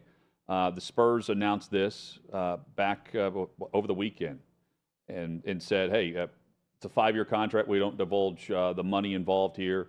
The money, according to Woj, with the Woj bomb at ESPN, is $80 million over 5 years. He is the head coach and the team president of basketball operations for the San Antonio Spurs. And it sounds as though if he chooses to retire from coaching between now and the next 4 seasons, he'll just slide into the president role and continue on this current contract. It's a cush gig, and he also ends up, based on the luck of the lottery, getting the top player in the NBA draft and the chance to form him in the mold that he's done with some other Hall of Famers? He's a really fascinating guy in that he's a bit of a walking paradox, right? Yes. He went to the Air Force Academy. He served our country there, yet he's one of the NBA figures who consistently badmouths most everything about the United States. Well, he's quick to voice his problems with things that go on in the country, which does not make you a non-patriot. That's what our patriot forefathers fought for, was the ability to talk badly about things you don't like that you see in the country and to speak out against it. So that part of it, that's what we get as Americans and the freedoms that we have. It's just an interesting dichotomy of a guy with some of the things he says now versus him serving our country, which we thank him for that. And then his role with the Spurs, where he's built this very selfless culture that has worked out really well. That's a great way to put multiple championships. And now he's going to kind of grandfather himself into this Pat Riley role, similar with the Heat, where he went from successful coach to now the person over the entire organization that wins and has a culture in place. You're going to see that more with the Spurs. I think it's a good move for the Spurs. Money aside, that's a lot of money for anyone. I'm not going to get into the nuts and bolts of how much they're paying him, but to keep him steering the ship for that organization, I think is a smart move for the Spurs organization. Well, I mean, regardless if it's coach or just president of the team. I mean, he's all-time winningest coach in NBA history. Yeah. 5 NBA titles. There's no way, unless he wants to walk away, that the Spurs are letting him do so based on their decision to not re-up him and keep him the highest-paid coach. Monty Williams is number 2 in line right now for that honor. Recently hired for the Pistons job after being fired by Ishbia in Phoenix. After that, Chad, it's Steve Kerr and Spoelstra. But there are only a handful of coaches that I think the general public knows by name that would recognize on a sidewalk. And aside from any of that, let's just phrase it this way, that keep their job because regardless of superstar power, they're going to remain the head coach of whatever franchise. It's hard to do in today's NBA world. And Popovich is at the front of the line for that. And beyond that, 3, 4 coaches maybe that we can point to? Not even Doc Rivers can keep a job that long. Yeah. And let's keep this in mind also with Popovich. You mentioned 5-time NBA champion. He also won a gold medal as a coach. Yeah. I don't think coaches actually win gold medals technically, but he coached the gold medal winning U.S. Olympic basketball team in 2020 Tokyo Olympics. So served his country in that way as well. And now he's getting paid handsomely. 74 years old, Gregg Popovich. Yeah. Chad, speaking of getting paid well, NBA free agents, regardless if you know them or not, are making bank. There's a ton of money that's handed out this time of year, every year, for players that I have no idea if they're a sixth man, if they're the 11th player off the bench, no clue. And you still see these breaking news emails and reports saying so-and-so has signed a contract extension, and it gives the terms that have been reported. And I'm just thinking, man, this is for who? The top players don't make it to free agency. The bench warmers do, and they make bank just like you would think a starting offensive lineman in the NFL would make. I sent this to Davey over the weekend, and I just said, there's some fun in this because chances are Chad and I are not going to know if this guy plays in the NBA or doesn't because it's so vague that we actually would see these guys make an impact in the postseason when we're actually tuning in. Davey, do you have a list of players who have recently signed? I do. I can go through that, but I know we're going to get into the game. And so just to set this game up, okay, in the NBA or a rock star? It's simple. You're either going to guess, is this person a coach or a player in the NBA? Coach too, so we can, okay. Coach too, yeah. For the most part, these players, they're at a new destination this year because it's kind of been in the headlines as of late. But I did want to just kind of go through the biggest contracts that we've had so far in the NBA season, or 2023 offseason. Number one, your guys' Kings, Domantas Sabonis. He renegotiated and signed his extension. That's 5 years, $217 million. And then you kind of had a lot of the guys that are coming off their designated rookie extension. So Anthony Edwards, LaMelo Ball, both those guys, 5 years, $207 million. Tyrese Halliburton also in there, another, he's with the Pacers. But it's just crazy to kind of hear these names, see where it's at. So I guess we'll just get started. I'm going to throw the first name out there. You tell me. We can keep score. You can play at home if you want. We'll keep score here. But the first name on our list, Will Hardy. Will Hardy sounds like one of the Hardy brothers from WWE from back in the day. Was it Jeff Hardy? Is that Jeff and Matt? But Jeff also, and I was Matt. going to say Tom Hardy's younger brother. I'm not sure. Yeah. It could be any of the Hardys on it. The Hardy Boys. Yeah. From the book series. Also, I'm going Rockstar. I don't know. Do you know of a Hardy? No, I'm gonna say Rockstar. Okay, well, you're both wrong. Will Hardy was just announced as the Utah Jazz head coach. Signed a 5-year deal after they got rid of Quinn Snyder. My point on Gregg Popovich. Yeah. Look at him. He looks like he's only 35. And he's the new head coach. I was going to say he looks like a player, not a coach. Yeah, here's the hard time that I'm going to have with a lot of this. Back in the day, going to sound like an old man again. Go on. So many of these guys would have college careers that you would remember. Yeah. So at least I would remember, oh, that guy played at Kansas because he was there 2 or 3 years. Now guys who don't even really play in college that are with a school for a year that sit the bench or they're a 6-man off the bench, they're going to the NBA, eventually signing massive contracts, never even heard of them. Yeah. So that's where we're at a disadvantage. He got played at Williams College. Williams College is a very prestigious liberal arts school in Massachusetts, I believe. You are correct there. Thank you. In Williams Well, at least I got one right, Hutton. Yeah. I got one of these right. He looks like a Williams College graduate. Yes. Next guy on the list, Brian Johnson. I'm going to say player. I think this is intentionally trying to reroute us because there could be multiple guys named Brian Johnson. Yeah, I'm going to say Rockstar again. AC/DC. Yeah. Lead singer. Australian, right? AC/DC, I believe. He is actually. You're telling me there's not one Brian Johnson in the NBA right now coaching? I did not find a Brian Johnson in the NBA. Hutton's going to the Twitter machine. BRI or BRY? This is BRIAN. He's actually from England. Okay. For AC/DC. All right, good pull. Yep. Next guy on the list, Joe Harris. Joe Harris played at Virginia. He's in the NBA. He's a player. Yep. Wanted to make it a little bit easier for you. That's the thing. He actually didn't sign. He got traded, and that's what brought me to his deal. But he was playing with the Nets on a 4-year, $75 million contract. Which is ridiculous. But at least this guy falls in the category I'm talking about. I remember his college career. I remember him playing in the NCAA tournament for one of those Tony Bennett teams. So, yeah, I remember Joe Harris. Next guy, Jock Landale. Jock as in like Jacques Cousteau or J-O-C-K? J-O-C-K. I don't know if this will help you, but I'll at least give you the country of origin. Oh, that will help. Australia. But will it? I'm going to say Rockstar. I'm going to say NBA. He's in the NBA. He just signed a 4-year, $32 million contract with the Houston Rockets. What's his career scoring average? 2.8 per game? Where did he play before also? Another question I have for this guy. He actually played at St. Mary's. Okay. Yeah, 4 years there. Was undrafted. That's a program we've all heard of. That's good. He's 6'11". That's why he was signed. Okay. I don't know if you need to know. Hey, there are plenty of 6'11" guys that play college basketball that don't play in the NBA. But good for I'm John. saying that I don't need to know his scoring average because I don't think he plays. I'm just saying he's 6'11" to go in and like Hack-a-Shack back in the day. He's gonna pick up some fouls. He's a foul. I think so.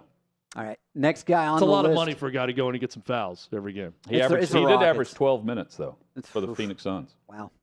The Rockets, I mean, they just give you free money. I might be able to get a contract from them. Next up, Chris Cornell. Chris Cornell is Soundgarden. Yeah. There you go. My favorite. Wanted to kind of throw a few easy ones in there for you guys. So you're going to have to go out of the 90s era to stump me and Hutton on that one. Anything before that, probably anything past 2010 also. We may struggle with, but that's our wheelhouse right there. All right, okay. Next guy on our list is Herb Jones. Sounds like a coach. Herb Jones played at Alabama. Another guy I remember from college. Herb. He's in the NBA. I even forgot he was there, but yeah, he is in the NBA. He's a lefty. So I think of Herb Jones, and I think automatically of our conversation of Skip Bayless wearing the chain at 71. Like he sounds like a 71-year-old. You think Herb Jones would be rocking that chain into his 70s? Absolutely. But yeah. He sounds like he's 70. Herb right signed now. a 4-year, $53.8 million contract this offseason.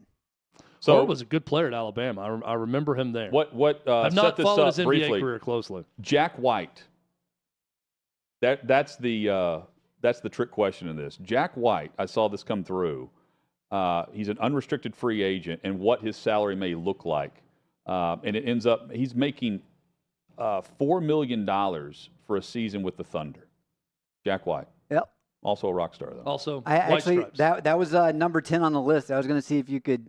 This is the email that popped through. Is that breaking news alert that Jack White was signing with the Oklahoma City Thunder? Okay, that's a Duke legend, Jack White, by the way. So he wasn't even that good at Duke. No, he was not. I don't understand how. Whatever. Good for those guys. This is his first real stint to play in the league. And then, of course, Jack White from the White Stripes. Yeah. So. Nashvilleian now, Jack White. Yeah. Big Nashville. What is it? Third Man Records is his record label and record company right down and the street store. from us here. They have like a full experience, like a theme park you can go to for that record shop. So when we come back, weird headlines, weird news with Davey Hudson. We will also give our pick where we will place our hard-earned cash on the winner of the Home Run Derby tonight. We've got details on that. It was great last year. Hopefully they follow it up. More coming. Hot Mic with Hutton Withrow across the OutKick Network.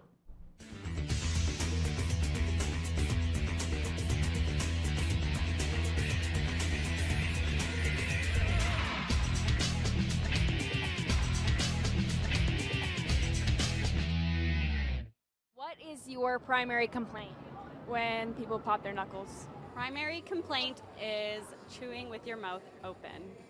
Yuck. I would say when you're getting off an airplane and people in the back try and sprint to the front, especially like late at night, like you don't have a connecting flight, just wait like everybody else. I'd say that's fine. Small portions, big bill.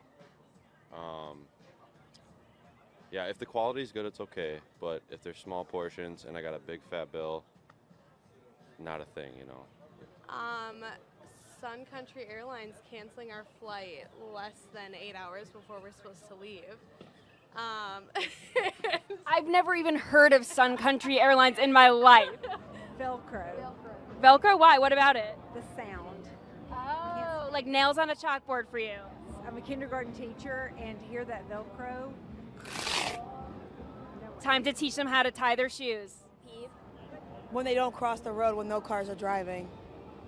They're just waiting for the light? Yeah, like a normal person. Yeah, you got to break the rules a little bit. We're right from New York City. We know how to walk. Really upset. Ben Jones is no longer with the Titans, but more importantly, I'm upset the Titans didn't draft a wide receiver in the top 2 rounds. We need receivers, guys. Come on, tighten up. So what do you think about Will Levis? Was that a good move or a bad move? Ooh, that's a tough call. Time will tell. But I think we needed a receiver more. Smack their gum, chew with their mouth open and smack their gum. Okay. That with chips and everything else, yeah. Liars. Liars, okay. Has anyone lied to you recently? No. Have you lied? Always. One of the biggest pet peeves is not knowing your manners. Like, not having respect or thank you, sir, ma'am. My biggest pet peeve is when you don't push your chair in after you leave a table. That's my biggest pet peeve. Really is. So, like, when people want to speak to you and they're like you to me, but they start walking out of the other room into different rooms and they keep talking like, I am supposed to understand. I can't hardly understand people when their back is turned to me and when they're not talking right at me. So when you're getting into different rooms and you keep talking like, yeah, blah, blah, blah, blah, blah, it must be my dog talking to me. There's a crane over every building. There's a truck. There's a hole, something. Yeah. So let's get the streets fixed and get those things done. Time's wasted. Let's go. A dirty house. Dirty house. Like, are you a shoes off at the front door kind of guy? Off front, yes, ma'am. I hate it when centre backs don't bat the odd one. Do you know, What? when the centre backs go up to try and catch the ball all the time, they should bat the odd one. You know, siblings are pet peeves, you know, to be honest with you. You know, just looking at him, he's a pet peeve. I'm a pretty easygoing guy. I like to get along with others. I kind of leave people in their place. When people don't follow the social construct, it really upsets me. Example, when you stand up on an airplane when it lands and then try to push past people down the line, you know what orders you're supposed to go in. That's the part of the social contract. When you're grocery shopping and you have your cart and you don't take it back to the cart delivery spot, but you just leave it right there beside the parking spot, taking up someone else's spot, violating the social contract. Do what you're supposed to. Yeah, do your civic duty. Follow through with what your parents told you to do.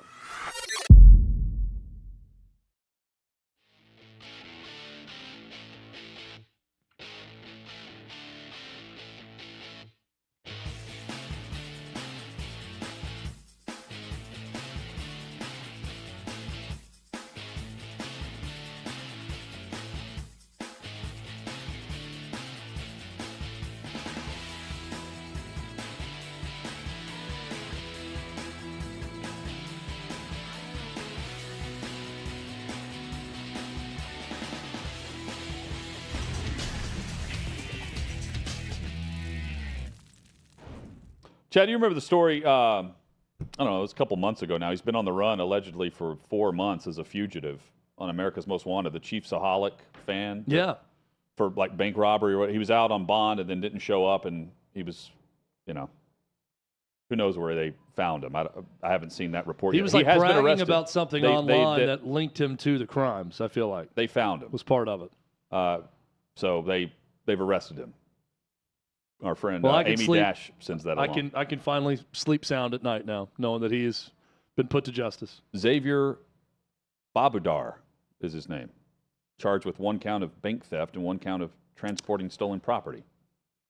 I think they should round up and arrest every fan that dresses like this, just for general cause. They found him in concern. Lincoln, California, this past Friday. There's almost I think there's some form of Lincoln everywhere in America. There's like a county or a township or a city, town, something everywhere. There are unresolved bank robberies in Nebraska, Iowa, Tennessee, and Oklahoma, along with 2 other attempts at bank robberies in Minnesota. So he was on the run and on the run no longer. Not at Arrowhead this upcoming fall. We know that. Chad, the Home Run Derby is tonight for Major League Baseball. I was impressed with the rules changes and how it was entertaining a year ago. Yeah. Now it's in Seattle, and I can only hope that they're able to. Your childhood favorite team. Yeah, I can only hope that they're able to recreate what they did a year ago with the buzz and the promotion of new stars across the league. They have that opportunity yet again tonight.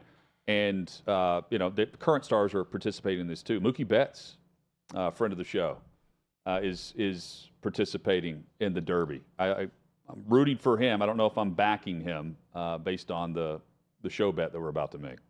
Well, the 2 biggest stars, Mookie Betts, Pete Alonso. But you also have the hometown kid in Seattle, Julio Rodriguez. Yep. Some great young stars. Adley Rutschman, your Baltimore Orioles, participating in it also. I'm a fan of the Home Run Derby. It felt like it was lagging a bit. It was entertaining a year ago.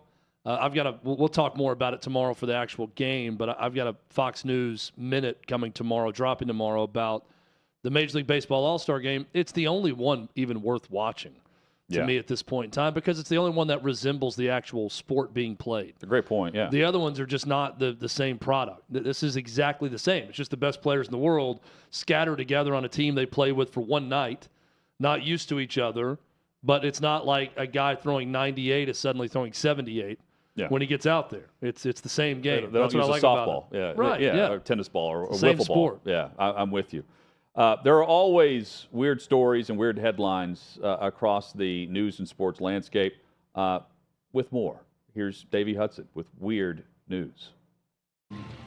It tickles. Fight through, man. It's worth it.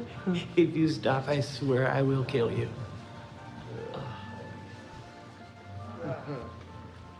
There was our guy, Will Forte. And for those who weren't able to see, we love his catalog. We had Adam Sandler giving a certain gesture to the person attending him at a spa. I can only imagine that's what the next person feels like for our current story. First, I'll ask this question to you guys. Have you ever had a facial at a spa? Yes. Okay. Yes. We did it as part of we did a Moment's Peace Salon and Day Spa as part of a radio deal where we did them on air. We got a pedicure on air. But I think manicure, pedicure, facial. I think I went with a full and salon and boutique specials. I went with a full facial after. Did you get a vampire facial, or have you even heard of a vampire facial? Davey, I saw the term vampire facial in today's rundown, and I have done some research. Wow! And it was not where my mind immediately went when I saw it. That's all I'll say. Can you explain the vampire facial to everyone, Yes, please? and then I will explain as to why this is in the news currently. But a vampire facial. It is also known as a plasma-rich protein facial, and this involves injecting plasma into the skin on your face, and they will use a tool, what's called a microneedling pen. And what it is, though, is the plasma typically would come from your own blood, but then if it's somebody else's, you could perhaps get an infection or take on a disease that you would not want to do so. The reason I bring this up is because the VIP spa in Albuquerque, which is no longer in operation, just so happened, and again, if you see the picture of this place, it does not look like a very important person spa, but officials are telling anyone that might have received any treatment at this facility to come forward and get yourself tested, because we do have a situation where one patient tested positive for HIV after receiving a vampire facial at this establishment. I cannot imagine if you have the means or the desire that you want to look so much younger and better, that you were going to go through with a vampire facial, that you would take a look at this facility. Let's show it one more time. Yeah. Or because this is the one that you would choose to say, yeah, this is where I'm going to get my vampire facial. Right. Blows my mind. I feel like if you had the means and desire to put your own blood back into your face to look a little bit younger, you are going to somewhere where you could eat tuna salad off the floor of the place. It's going to look so sparkling Grocery clean. feet are present. You could walk around barefoot all day and not get a hint of grocery feet in one of these spas you're going to for a damn vampire facial.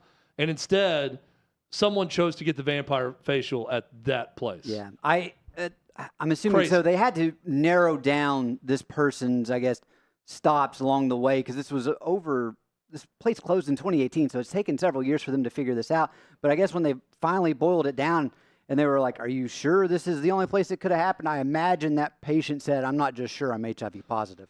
Well, so... It's a Cartman joke right there. Yeah, it is. So it was in Albuquerque, is that right? Correct. This could have been one of the cover businesses for Walt and Jesse also in their meth empire. Possibly. Maybe they had the car washes. Is it the blood that was spas. injected or the needle was reused? That's also a possibility. They do not know based off this one. But, I mean, I believe the spa owner is facing or pleaded guilty to 5 felony counts of practicing without a medical license. And so there's a lot of front door. Yeah, there's a lot of other things going on there. My last one, I'm sure people are typically bummed when they first get the HIV diagnosis, but the good news is they're able to use the special lane on the interstate now. Wow. The what lane? The special lane, you know? The HOV lane. Yeah. Play on. Yeah. Well done. Okay. All right. I tried. Another South Park reference there is Magic Johnson has the cure for AIDS, for HIV, and it's just liquidating cash and injecting that. Have other people other than Magic Johnson massive amounts of cash been HIV positive? I'm sure there's a lot. There has to be by now, and never developed. I don't know. How's it going for Charlie Sheen? He's completely yeah. They're like, I don't know. You don't hear about it Magic Johnson's negative now, right? Like I feel like I don't know. I just don't Can hear you be about negative, it. or are you just not traceable? I don't know. Good question. We'll do our research and come back tomorrow. That's for tomorrow's Let's Get Weird. Okay. Next story, a lot less intense. But we have a popular Twitch streamer. Her name is Caitlin Saragusa. But she revealed that she's made up to $15,000 just streaming herself sleep. What is she wearing when she's sleeping? What's she doing before she goes to sleep? And the camera remains on after she's asleep. I mean, let's be honest here. She's doing something while she's awake, and then she falls asleep and leaves the stream on. We do have a picture of her, like, actually sleeping. If you see that, she's actually fully clothed there, like wearing pajamas. Right. So she would say, now, she streams on Twitch and OnlyFans, but apparently for these sleepovers, nothing nefarious is taking place. She says if you just count on Twitch, I probably would just make a couple $1,000s. But if you count the conversions, potentially to OnlyFans, while I'm sleeping because they're clicking on the links, then I'm likely making between 10 to 15K. Do you think that early humans had kinks like this, or that we have just developed these over time because of the erosion of society? But writ large. what she's saying, though, is she's getting paid based on clickbait, right? This is no different than a BS clickbait headline where you click on it because you're interested in the headline. This would be like if you go to the site, you click on her video because you see her laying there, I guess, and then once you click, she's going to get paid for the click. Am I hearing her out right on that? Over the 8-hour period, I'm assuming she gets the full 8? That's to why it would get up to the 15K mark, but she's still making several thousands of dollars just before we even get to that. I mean, do you think that someone... Yes, they had kinks. Yes. That someone like in biblical times would like give all their shekels to watch the maiden in the village sleep fully clothed? Or is this something that the internet and just over time has developed? They're not. I know there were kinks back in the day, they're too. Not but giving to this money level, away, but there are kinks. I'm saying they just went and took whatever they wanted. I think a lot of they it declared prima nocta. has been created over time. Like we've conditioned people to be crazier and crazier throughout time. You're right. There's definitely been kinks and crazy Henry VIII people what he in the was up to. beginning. Did Henry VIII just bring women in to fall asleep in front of him? Well, no, but I mean, I'm sure there are other things that would be a lot worse than watching for some sure. I'm getting my Henrys right. But I'm just saying there's something for everyone. Like there's something about everything now. Davey, later tonight, whenever you're watching her sleep, report back on what you did prior to her falling asleep. I don't know if she has a stream set up for tonight, but I'll check. I think Henry VIII was the one that had 9 wives, but none of them could ever produce a son, which we now realize the man's in control of that. So he was basically taking his own wives out, even though it was his fault. Should have killed himself. R.I.P. Then the next story, speaking of which, okay, so we have a nurse in Britain. She was actually in Wrexham, Wales, who was fired. Now, the reason she was fired, and this is a pretty interesting headline, nurse fired after patient dies having sex with her. So, a lot going on in this, but Penelope Williams, she is 42 years old, but she apparently was having an affair with a patient who had chronic kidney disease. This is a heavily filtered photo, by the way, for a 42-year-old. Oh, yeah. She looks 18 in these pictures because the Instagram filter she's put on. The crazy in the camera. eye is the number one thing I take away, but it makes sense as the story goes on.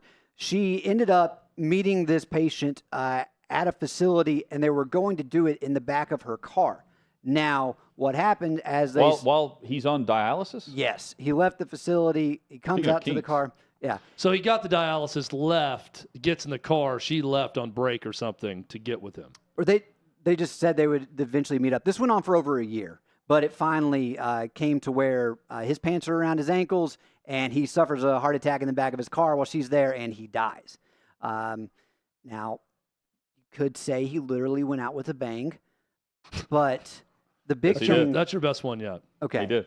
The big thing here is that she's now lost her license to practice medicine, but she called her colleague instead of an ambulance when it first happened because she didn't know what to do because she was obviously in trouble, thinking, I'm going to lose my job. Her colleague, of course, was like, you need to call the ambulance now. She waited around a little bit. Then her colleague was the one that ultimately called the ambulance. She began to lie as to why this was or why the patient was there. You know, we were just having a conversation, and he started to have an issue, and just like making up all this BS. And I mean, anyway, he ultimately died, but she ends up losing her job because of it. It's just one of those things to where think before you act, people. Well, is there any defense for her to keep her job?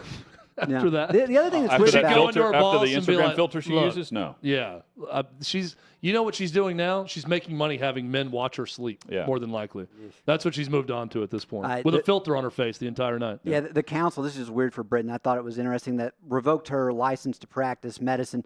The Nursing and Midwifery Council. That's what it's called over there. So when I hear Wrexham, I think Ryan Reynolds and Rob McElhenney. We Are Wrexham. But when I saw the headline in Wrexham, that's immediately what I thought of. Yeah, and guys, finally, I wanted to end on some good news. Disgraced sports doctor Larry Nassar was recently stabbed in prison. He was stabbed in the neck and chest, back, suffered a collapsed lung. I am hearing that he is in stable condition, but definitely a long road to recovery for him. You know that when he was getting sentenced to prison, he was definitely thinking, yep, I'm going to get shanked while I'm in prison. Definitely about to get stabbed. Took longer than what I expected. Yeah. Is he in solitary confinement at the penitentiary? This is in Florida. Yeah, I don't actually have that answer in front of me. I'll look it up. It's probably a rare occurrence where they actually have two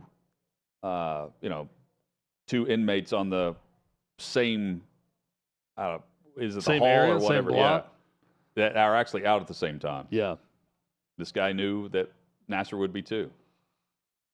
I mean, I don't know what happens to this guy, but shoot your shot. I mean, yeah. That's the lesson here. When you get a chance, you take it. And that guy in that block, he said, you know what? There's Nassar. I'm going for it. Yep.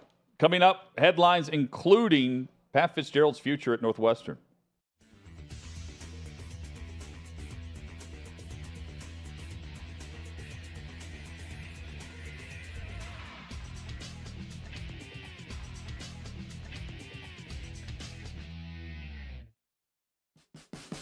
What you're experiencing is the bold taste of a Southern legend. Old Smokey Moonshine and Whiskey, authentic Tennessee mountain-style spirits. We believe in crafting flavors that were born from tradition but defy expectation, and pioneering a new experience with every sip. Because if it doesn't do this, it ain't this. Old Smokey Moonshine and Whiskey. Come on.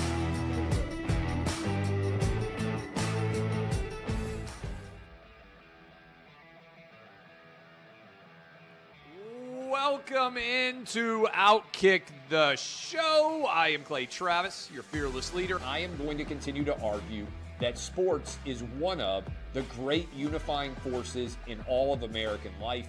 ESPN is a sinking ship.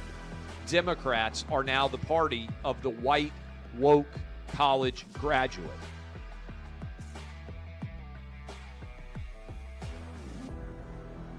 We live in a land of participation trophies. You gotta lean into the turns. You really gotta lean into the turns. When Leah Thomas walked in that first day, it got silent, and every girl was uncomfortable. Very difficult to go back-to-back years in the NFL with the #1 overall pick. I just think the way Anthony Bass handled this was so sloppy. Oh, I think it's perfect. And I mean, what he reposted, he and then how he bent the knee and bowed. He was going to catch the ceremonial first pitch. I've been out of LA long enough to have forgotten that libs, no matter how ridiculous the scenario, are gonna live. Another week of inflation, another week with Biden with COVID, and another set of losers to crown. People don't watch the WNBA on TV, in person, on a plane, on a train, on a bus, or on purpose. The scary thing, Tommy, is in the history of this government, I've never seen them give anything back that they've taken. Oh no, they never do. And they won't. When you're behind closed doors, when you're talking to plant managers, when you're having meetings, when you're with the team, was there an acknowledgement of any of this, an acknowledgement of the situation, the boycott, and then the doubling down about moving away from the fratty image? We've seen coaches throw water bottles. We've seen coaches act like idiots. We've seen coaches slap other coaches. But I think if you're involved in carjacking, you're inherently a rotten human being. The level of stupid that sometimes gets on our YouTube chat just gives me a headache. You're born a male, play with males. You're born a female, play with females. Don't at me about it, people. I'm pissed off about this. I never did it before in my life, but Trump is being cheated. The American people are being cheated. We, ladies and gentlemen, are being cheated. I believe this person is the greatest player anybody alive will ever see. How can you hate Derek Jeter? A guy's on-base percentage tells me his batting eye, and a guy's slugging percentage tells me if he's a threat. That's the kind of guy that throws a no-hitter, that effectively wild guy.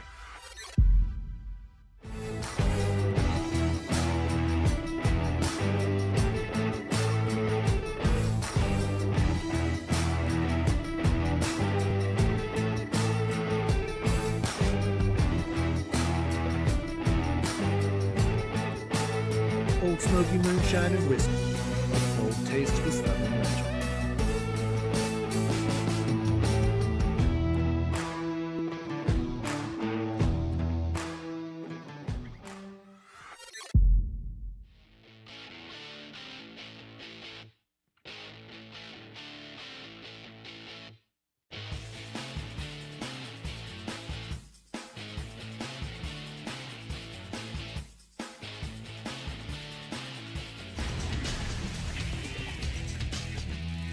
Just like that, the final hour is here, the Monday edition of Hot Mic with Hutton and Withrow across the OutKick Network. Glad you're with us as we broadcast from 6th and Peabody with Yeehaw Beer and Old Smoky Moonshine, and across the network, which includes the YouTube channel you may be watching now. If you missed portions of the show, you can watch that on demand, as well as all the shows from OutKick. OutKick.com is another great route to check out, plus this great radio partner you may be listening to. We appreciate you. Chad, the headline right now in college football is centered on Northwestern and head coach Pat Fitzgerald and the hazing allegations that are alleged through initially a former player, and then it was confirmed, right, by another player. So there's now two players that are sources in this through the school newspaper that's digging this up in an investigation behind the scenes that's been going on since January. And the fact that you have university representatives, including the school president at Northwestern, that is now saying, I maybe should have thought longer about the suspension length, which is 2 weeks without pay for Fitzgerald as a reprimand. Knowing that the president said that publicly tells you what? Tells me that Pat Fitzgerald's in trouble, because this seemingly was over last week. There was an investigation into some allegations announced back in January, and it took them until early July to finish the investigation, and their conclusion was that some bad things happened, and they hired some pretty high-ranking people to investigate this. Conclusion was some bad things happened. Pat Fitzgerald, the head coach, probably didn't know about it, maybe knew about a little bit of it, but ultimately should have known about all of it as the head coach. So the punishment is going to be 2-week suspension, unpaid, during the middle of a dead period before fall camp starts, during the middle of the summer. And he was going to serve that suspension now for the next 2 weeks. And then the President Schill, comes back and says, having looked into this more, I may have erred in the initial suspension. That is bad news for Pat Fitzgerald, because now the details are public, and we see this all the time. It's one thing when it's an internal investigation and no one knows exactly what happened. You can get away with some light punishment if that's what you want to do.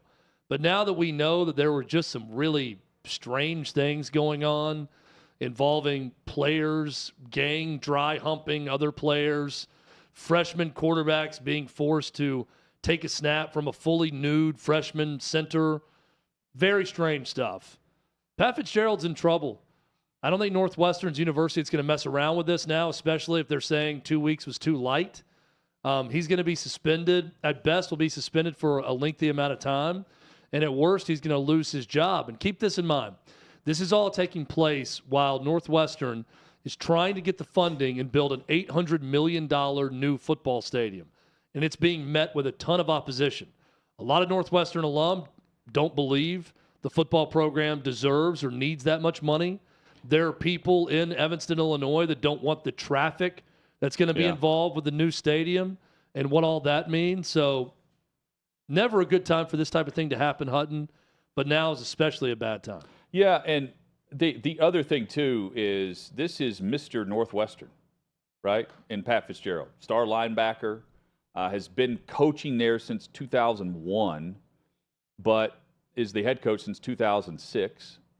And, if there's anyone that's going to sell the university on football and the alum on football, it's him. And even those who hate the sport and don't even think about the sport know Pat Fitzgerald. And they know him as a Northwestern guy. Right. Player coach. So, with all of this happening all at once in regards to what's going on from the business end of this, it's not going to end well if they were already struggling to do the upgrades and have the new stadium versus where they are now. Let me go back to, because this is more than just hazing. This is the sexual nature of it is what makes it not just worthy of a deep dive here, but the background and what I'm thinking as I'm reading through this, I'll go through. But when I hear, the players were forced to strip naked and bear crawl, or they have to go through what they termed a car wash, which is go into the shower and you're hosed down. It's not just the shower, but they have some, I guess, massive, I'm thinking fireman hose. Fire hose, yeah. It's got to be more than that or less than that, but it's something equivalent that they called the car wash.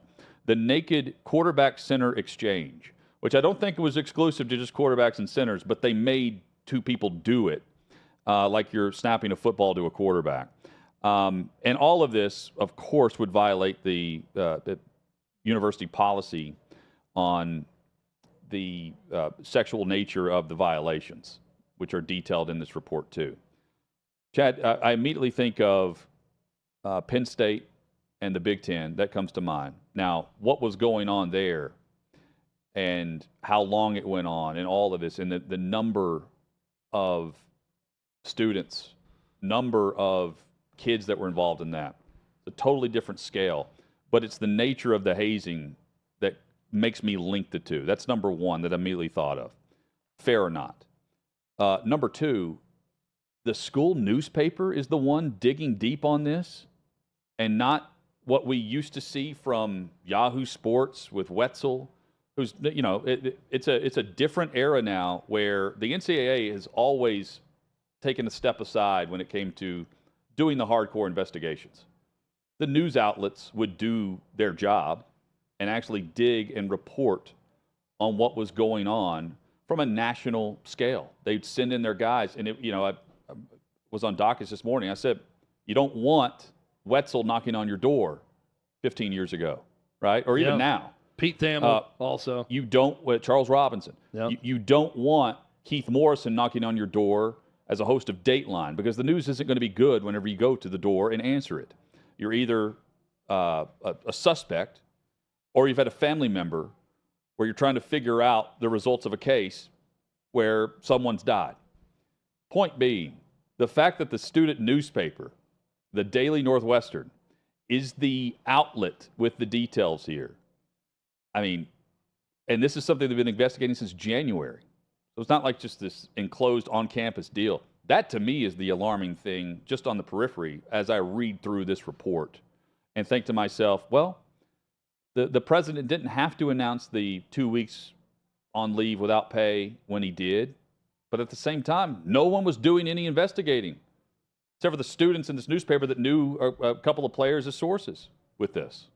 It's bizarre, man. Well, sad state of journalism in our country in a lot of ways, a lot of areas right now. This is another example of that. I also think Northwestern, one of the few schools where this would even be possible or someone would do it. Think about all of the sports media alums from Northwestern. Remember how annoying it was when Northwestern went to the NCAA tournament for the first time ever, like 3 or 4 years ago?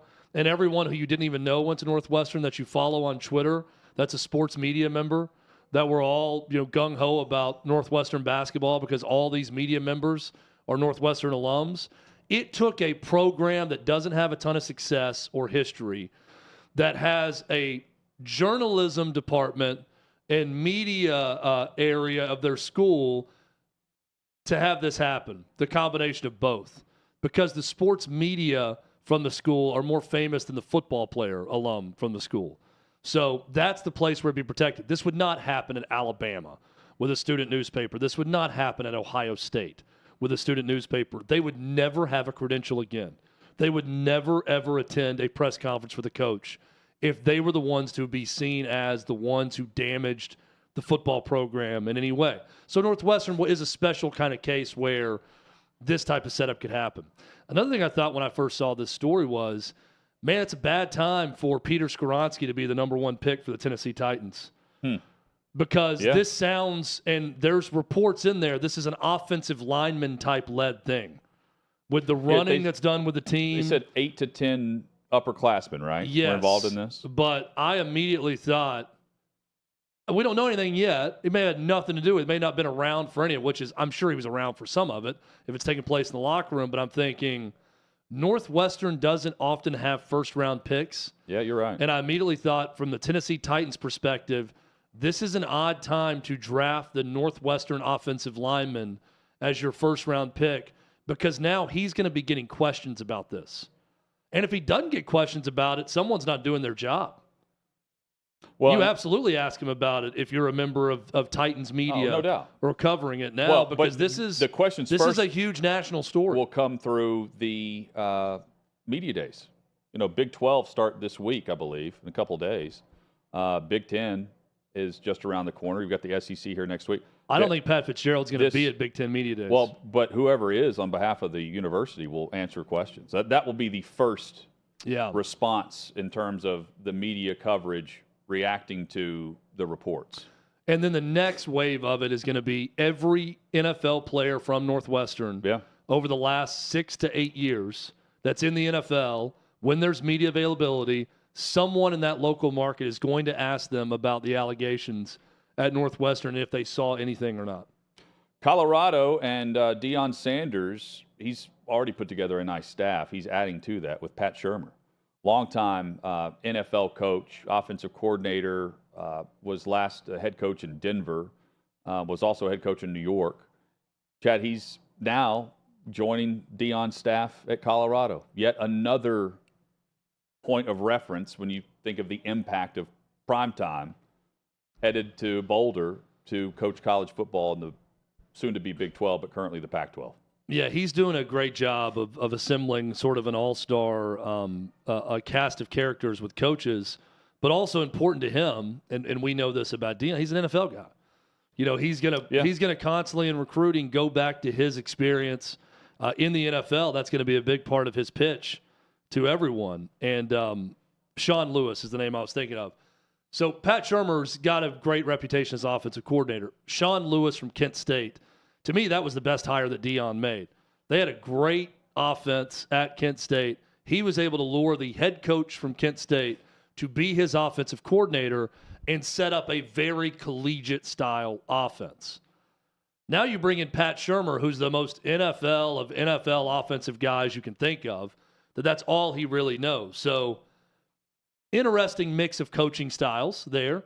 Sean Lewis is not an NFL-style coach at all, but now you bring in Pat Shermer, who's going to be on that staff in some capacity to coach with Sean Lewis. He's going to be on the offensive side of the ball, whether it's quarterback coach or as an analyst or whatever. He's going to be with Sean Lewis. So that's a different mix of backgrounds, but the mix all adds to the formula for Deion Sanders, which is come to Colorado. I'm going to be hard on you. I'm a bit of an old school guy when it comes to that. But also, I'm going to show you the way to the NFL. And it's going to take a bit because they're going to be terrible this year with all the roster attrition. But if they can keep this staff together and Deion can continue to build on this staff, Hutton, I think they're going to be a factor in the Pac-12 quickly. And Shermer's always been known as a good assistant coach. Leave. Not a good head coach. Yeah. Good assistant coach, where he's last the OC, I believe, in Denver. He had a bad 2 years in Denver, but he has been in the past fired a good whenever assistant. Hackett was hired. Yeah. On the same day that the trade went down for Russell Wilson. But they also have Mike Zimmer, former Vikings head coach and defensive coordinator, on this as I believe, just an analyst for the program behind the scenes. It's very intriguing how he's put this together. Sal Sunseri is on this staff, Chad. Yeah, it's a mix of names we all know. Yeah, I mean, how many staffs have that? And I call it an all-star staff. I don't know if they're going to work that well together, but it's a lot of guys who haven't spent a lot of time working together in the past, and it really does. We got the MLB All-Star week going on now. The game tomorrow feels kind of like an all-star game of coaching, both college and NFL backgrounds with names that we know as assistants and former head coaches. I mean, it's the best show in college football right now. And that's why it was important and smart of Fox to land their first 2 games on national TV. Because I think the interest will wane as we get into October and November because their record's going to be bad. And we're not going to care as much. But early on, that's going to be a terrific reality show to watch in Boulder. Chad, Dalvin Cook reportedly turned down an offer from the Dolphins. This through Bill Central, and which is a part of Sports Illustrated. Which tells me that the Vikings, they were scheduled to pay him around $10 million, a $14 million cap hit this upcoming season. They release him after trying to give him a pay cut to stay. Turned it down. This tells me that the Vikings offer was better than whatever the Dolphins came up with. Otherwise, if you're Dalvin Cook and you've been discussing and paired with going back to where you grew up, otherwise you sign that offer, don't you? If it's better than what the Vikings offered you in a pay cut? Yeah, unless you're not going to find $10 million. Unless they're just so far off with what he wants and what the Vikings offered and then what the Dolphins offered that he's just trying to hold out for more and more. The bottom line in all this to me is Dalvin Cook's just going to be really disappointed in what his market is. And I think Dalvin Cook's still an impact player. I mean, he's a great running back that is going to really improve someone. You know? That's the way of the running back world now. Well, and moving for veteran wide receivers too. DeAndre Hopkins has 2 offers right now on the table. Mike Reese saying that the Titans offer has been the most aggressive from a franchise that's actually put some money forward in an offer. The other's the Patriots. Meanwhile, the Chiefs have always been keeping tabs on Hopkins, but they have not been aggressive at all in their approach. We know of 2 teams. If he was visiting and getting offers from others, he would certainly let us know because that drives up the market for him. There's no incentive to immediately sign right now, but moving forward, we're just a handful of weeks away from training camp. He's going to have a decision to make on, do you wait out the preseason or do you go ahead and sign and take the money that was offered and try to reach those incentives where he's been a 1,000-yard receiver 6 of the 8 years? Think about all those names that we heard that we've never heard of that just made bank in the NBA. And now think about DeAndre Hopkins has 2 teams interested. And Dalvin Cook. Mom and dad teach your kids to grow up to be NBA players, not NFL players. That's the lesson in that. You're going to get paid a lot more for being a lot worse in the NBA. Charly Arnolt next on Hot Mic.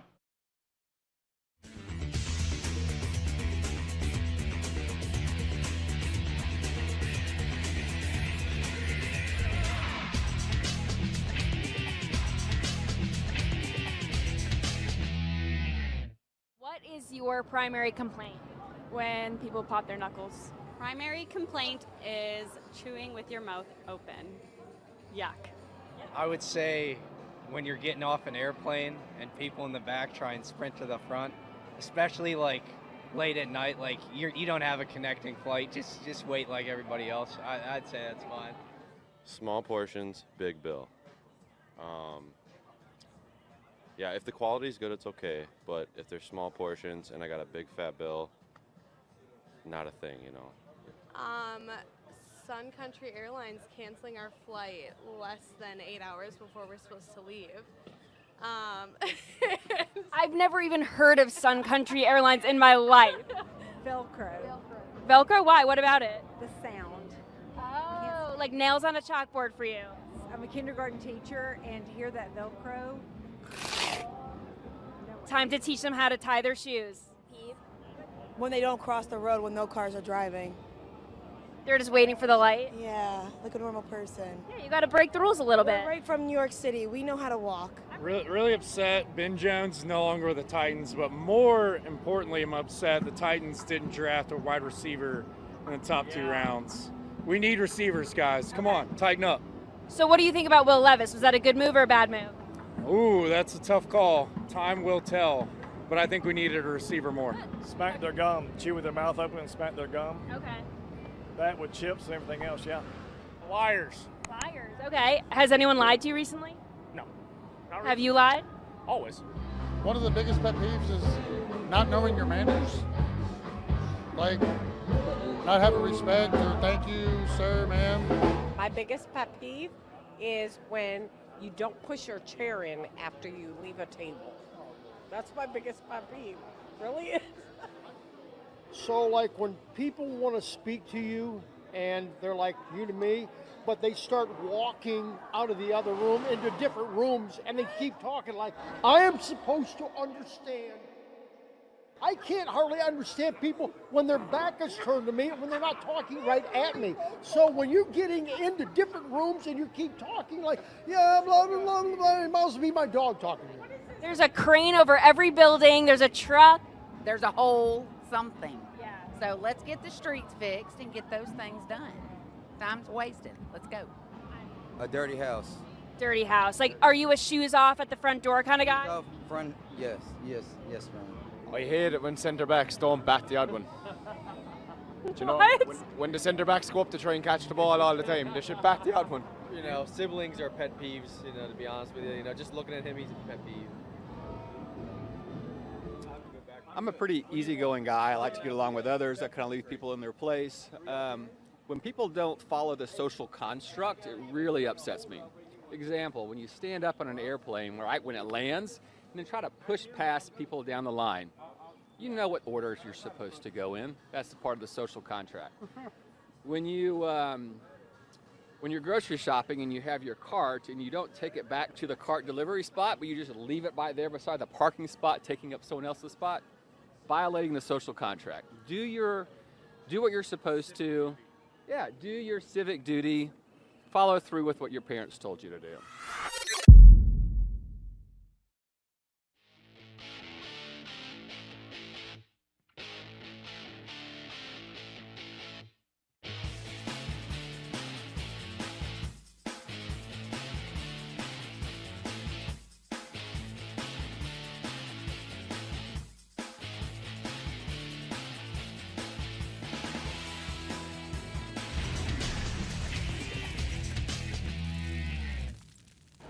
Hot Mike, Hunting with Row rolls on across the OutKick network. 6th and Peabody, our location with Yeehaw Beer and Old Smokey Moonshine. Charly Arnolt joins us from OutKick as she does each and every Monday. Charly, good to see you. Hope things were well over the weekend.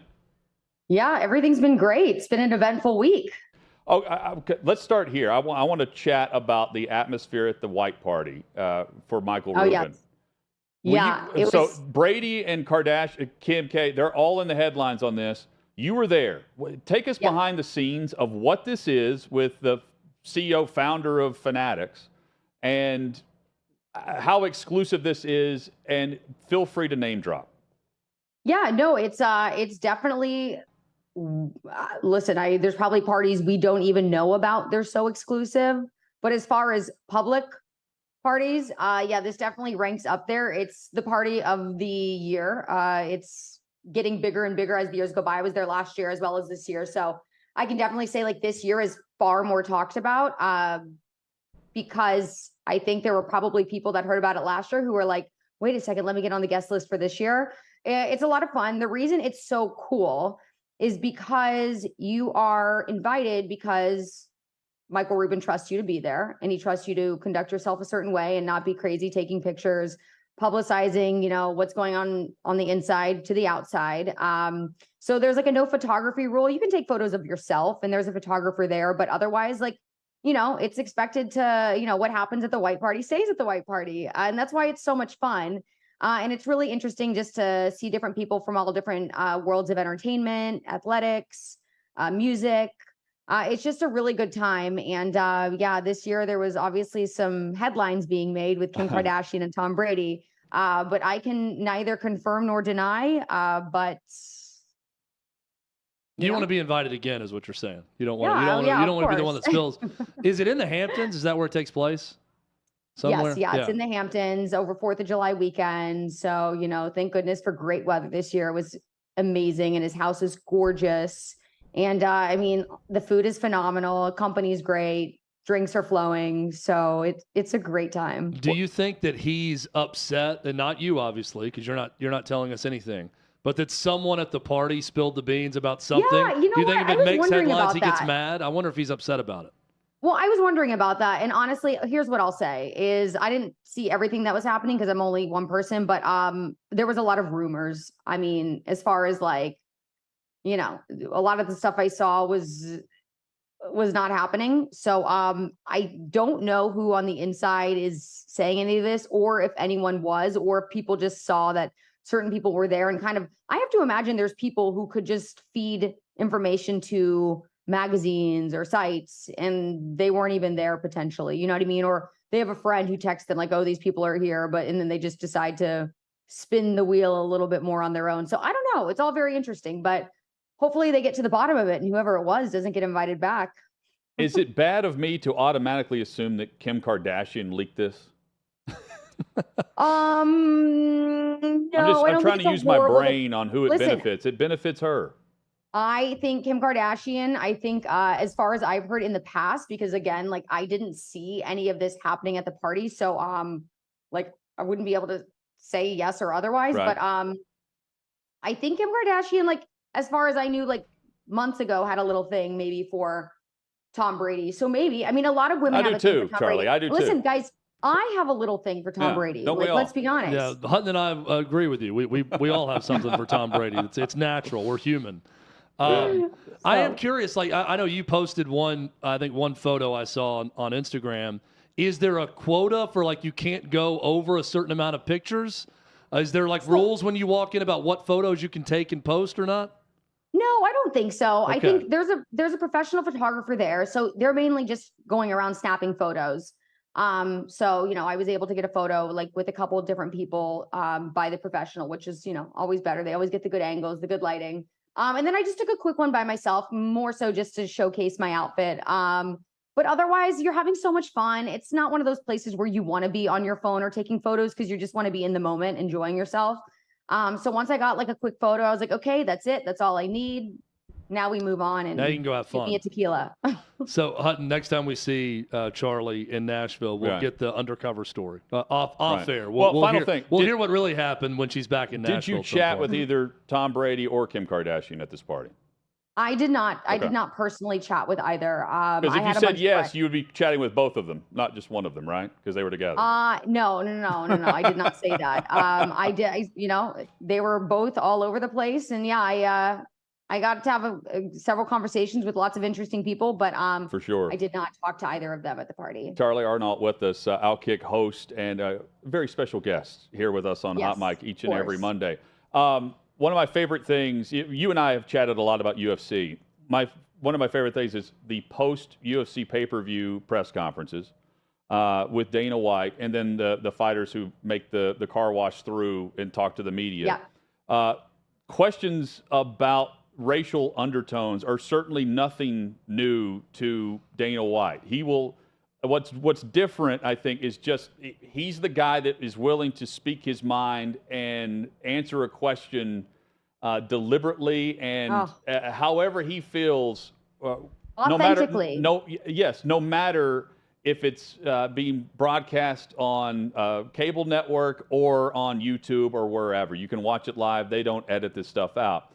So Israel Adesanya, South African, Dricus du Plessis is now next in line to fight for the title because he won this past weekend at UFC 290. He's also South African. He's white. Adesanya's black. And John Morgan, co-founder at the time of MMA Junkie and always first in line as far as press is concerned with the first question for Dana, as part of the group of questions he was asking, listen in. Here's what he asked Dana about this fight and the promotion moving forward. I know you say, hey, this is the fight business. People say nasty things, right? But the tension between those two and kind of the racial undertones and all those things, how do you... What were the racial undertones? Dricus says he's the real African fighter, and so, Israel dropped some N-words in there tonight. So what was the racial... Who did? Who dropped the racial... Israel was saying over and over, yeah. Dropping he's black. 50 N-bombs in there. Okay, he's black. Who gives a shit? I was going to say, so you don't have any concern about the way the build-up, the tension between those two? I could care less. This is the fight business. Israel Adesanya can say whatever he wants to say. Who gives a shit? Why, are people about that? Some people, of course they are. Oh, hey. All right, got it. Yeah. Too bad. All right. Yeah. Last thing for me, then, I just want to... Charlie, this is nothing new for Dana to press her, but this is a storyline that some are complaining about simply based on the two South Africans who are going back and forth. And they flew in Adesanya for the face-to-face following du Plessis' victory. Yeah, no, I mean, Dana's the best. Honestly, he's just the greatest boss in the world. I respect him so much for so many different reasons, but he just says it like it is. And I wish more people would be like this, but of course they can't because they're too cowardly and they're so obsessed with what other people think about them. But the reason people love Dana so much is because he doesn't care what other people think about them. And I just think his response was perfect. I think he totally shut down the narrative. I love how he asked, are people really talking about this? And then he's like, oh, of course, effing A. I mean, that's just so good. No one cares. Good. I hope there are racial undertones, and I hope that the fighters, take whatever aggression they have towards whatever storylines that are feeding into this and duke it out when it really matters. I mean, this is just, there's racial undertones to everything now. Like whether you like it or not, like people want to make it about, I mean, when I say racial undertones, they don't actually exist, but the fake racial undertones exist because people demand that they're inserted into every storyline, regardless of what it is. Earlier today, I just did this segment on Harris Faulkner about how doctors now should wear body cameras because they're racist and they don't treat patients the same. So we should let go of all of our privacy and allow doctors to wear body cameras. It's so insane. Good for Dana. Thank you so much for being you, and good. And it's the fight Good for business. that reporter getting shut down. That was just such a stupid question. It's the fight business too. Dana will be honest in his response. He will also use that to promote the fight, which is exactly what happened and why they flew in Adesanya from New Zealand for this face-off. And we've seen in the past, McGregor and Jose Aldo, McGregor and Khabib Nurmagomedov. I mean, there were undertones there that they absolutely played into and led to legitimate fights outside of the octagon. That's the fight business, though, and they lean into it. Yeah. I mean, anything to sell tickets, right? Whatever gets people fired up, lean into it, sell more tickets, raise the prices, hype up the story. That's it. That's also got to make your job a bit more difficult than the average sport reporter, I would guess, because you don't know what these guys. Dana says whatever he wants. So do the fighters. And I would imagine you're sitting there asking a question, not knowing exactly how so-and-so is going to respond based on whatever just happened in the octagon or the lead up to the fight itself. Well, that's one of the reasons I love working for UFC is because they know that they have such a long leash, because Dana allows them to have a long leash, which is phenomenal because it allows them to be themselves. And I think that you have so many different talented fighters who are taking part in this promotion. And the worst thing you could do is try to reel them in. That's not what people want. People like the rawness of the sport. We're fighting, for God's sakes. There's nothing friendly about this, right? They're there to punch each other in the face, make each other bleed, knock each other out, turn each other unconscious. I mean, that's what this is about. So I don't understand why there would be anybody who would want anything less than that. Otherwise, people wouldn't want to watch. So it's always fun for me when I'm interviewing someone and they just go off the rails. Like, I love that so much. I don't like when interviews go completely to plan, because then that sometimes means there's a lack of emotion involved. So I love when they're them, and especially like Sean Strickland. I just got to interview him a few weeks ago, and he's one of the best, as you guys probably know. Yes. So, Charly, every time you join us, we do a judge's ruling, a fair or foul, about some societal issue that we're going to have the defining ruling on what we're going to do now moving forward, okay? Today's topic is when it's acceptable to have your phone on speaker. And I guess I kind of want to throw it in there. Is it ever acceptable in public to be on speakerphone with someone with a number of people around? Where do you fall on this? Okay, so I'm a big speaker whore, if you will, because I don't like to talk.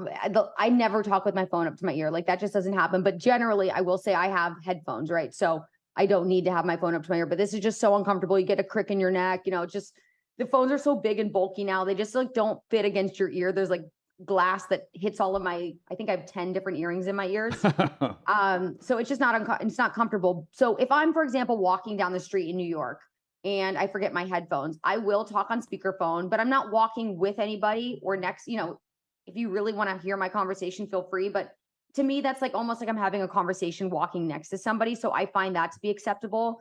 But if I'm in a restaurant or if I'm on a plane, like, I'm not going to be on speakerphone. Like, I find that to be really obnoxious. Or when people play music on their phones, like sitting in a small confined area, and it's like, okay, I don't want to listen to your music. We're at the pool. Yeah, exactly. So I think there's some etiquette involved. I don't hate people that are on speakerphone because I get it. But yes, different areas call for different rules.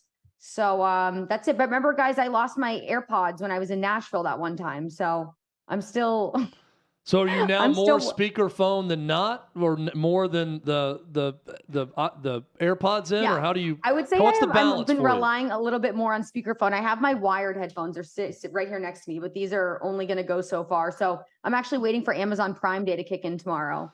See, Hutton, you're going to have to break the tie on this one because I hate the speakerphones that are out and about. Yeah. We see it here all the time with people talking to someone, and I can hear them very loud on speaker.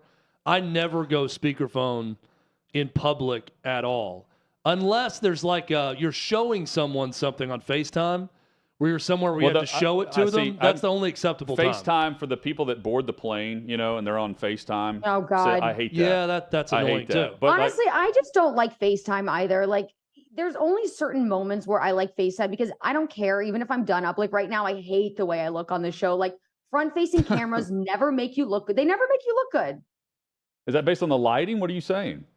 It's everything. It's just, this is like a front-facing camera on a laptop, front-facing camera on a cell phone. Like, okay. you just don't look good. It just never looks the same as when you have the back-facing camera. So it never turns out the way I want. So I just like to avoid FaceTime. And like, why do I really need to see your face? You know the person. I mean, if you're Yeah, talking just to them, text. you probably know what they look like. Yeah. So there's no need for the FaceTime. I'm with you on that. The only special thing is like you're at the store and you got to show a certain product or something. It's like, is this what you want to someone, or like this specific thing? I'll just show it to you. That's my only FaceTime exception. Charlie, thank you as always. We'll catch up next week. And in the meantime, Oh wait, no, you won't. We won't catch up next week because I'm going to be in Spain, guys. Sorry. Off the clock. We'll Enjoy FaceTime Spain. you. We'll FaceTime you instead. Yeah. Charly Arnolt with OutKick. Coming up. Forward-facing FaceTime next week. Yes. Coming up, we'll get you to the Monday evening and tell you about a new podcast with OutKick and OutKick.com.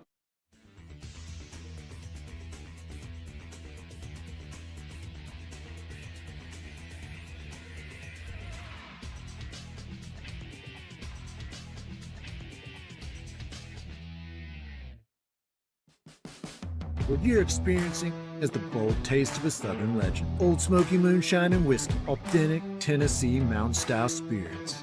We believe in crafting flavors that were born from tradition but defy expectation, and pioneering a new experience with every sip. Because if it doesn't do this, it ain't this. Old Smoky Moonshine and Whiskey. Come on.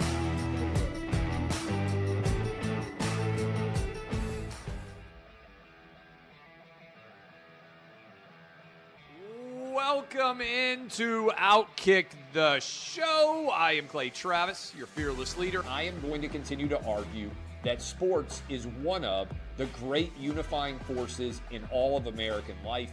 ESPN is a sinking ship.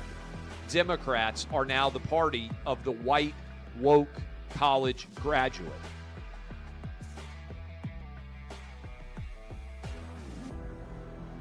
We live in a land of participation trophies. You gotta lean into the turns. You really gotta lean into the turns. When Leah Thomas walked in that first day, it got silent, and every girl was uncomfortable. Very difficult to go back-to-back years in the NFL with the number 1 overall pick. I just think the way Anthony Bass handled this was so sloppy. Oh, I think it's perfect. And I mean, what he reposted and then how he did it. He bent the knee and bowed. He was going to catch the ceremonial first pitch.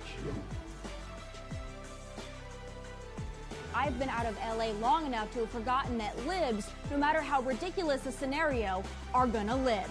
Another week of inflation, another week with Biden with COVID, and another set of losers to crown. People don't watch the WNBA on TV, in person, on a plane, on a train, on a bus, or on purpose.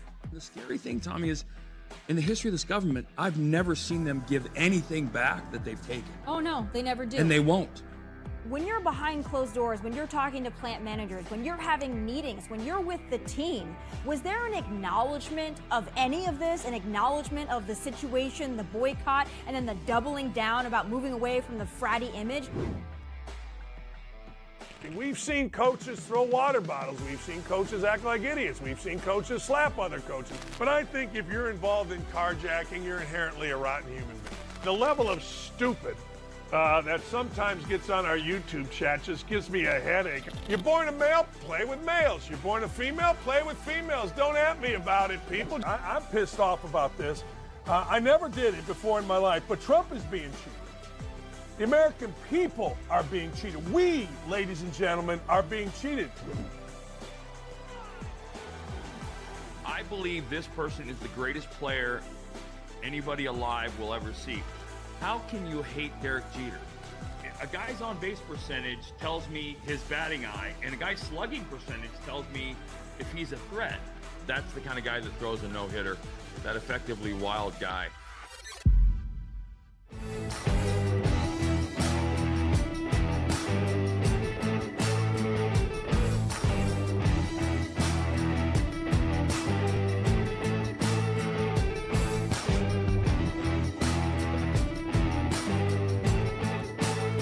Old Smoky Moonshine and Whiskey. Bold taste of a Southern legend.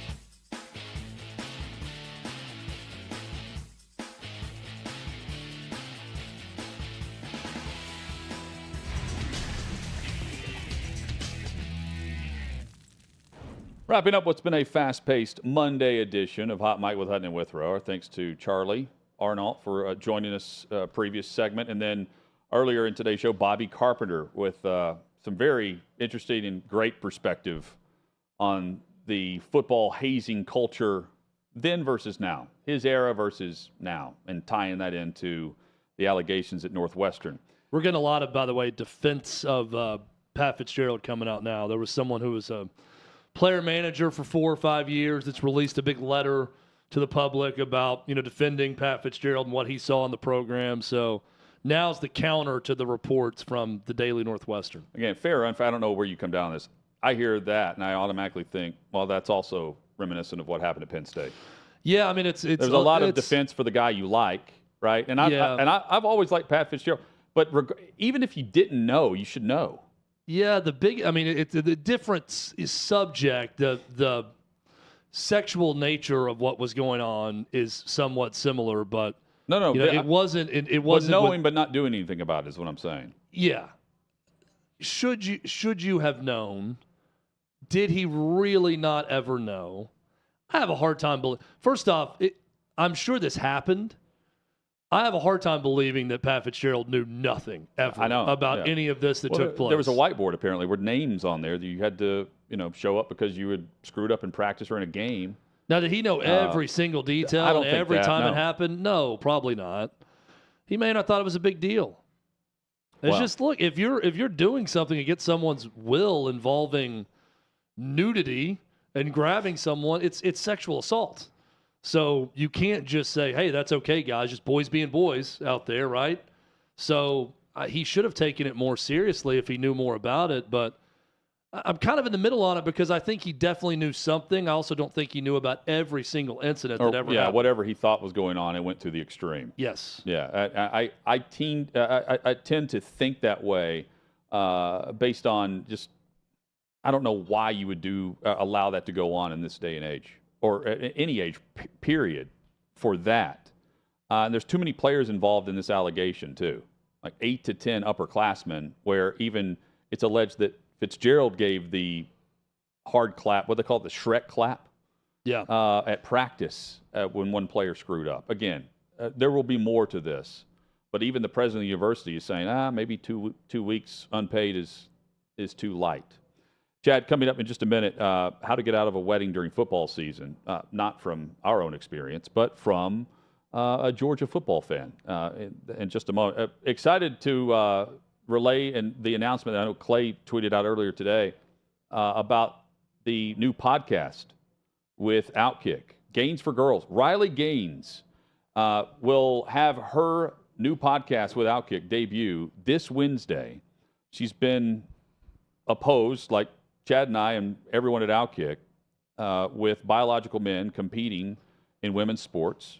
Of course, Riley would know, having competed and tying for a championship with Leah Thomas on the national level. She's going to use this to have a blowtorch, have a speaker for all of those trying to fight for fairness in women's athletics. Can't wait to check out the first episode on Wednesday, and you can learn more at OutKick.com. Yeah, look forward to watching the first episode of her show. And we've had Riley on a number of times, incredibly bright.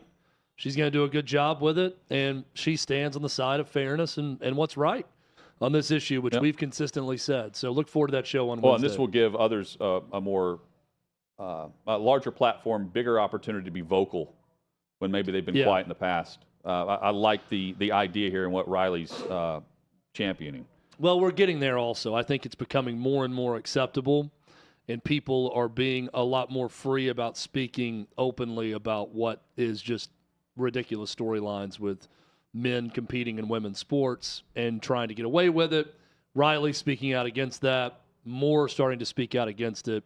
I think there's becoming less and less opposition to Riley Gaines speaking out and others that are speaking out against it.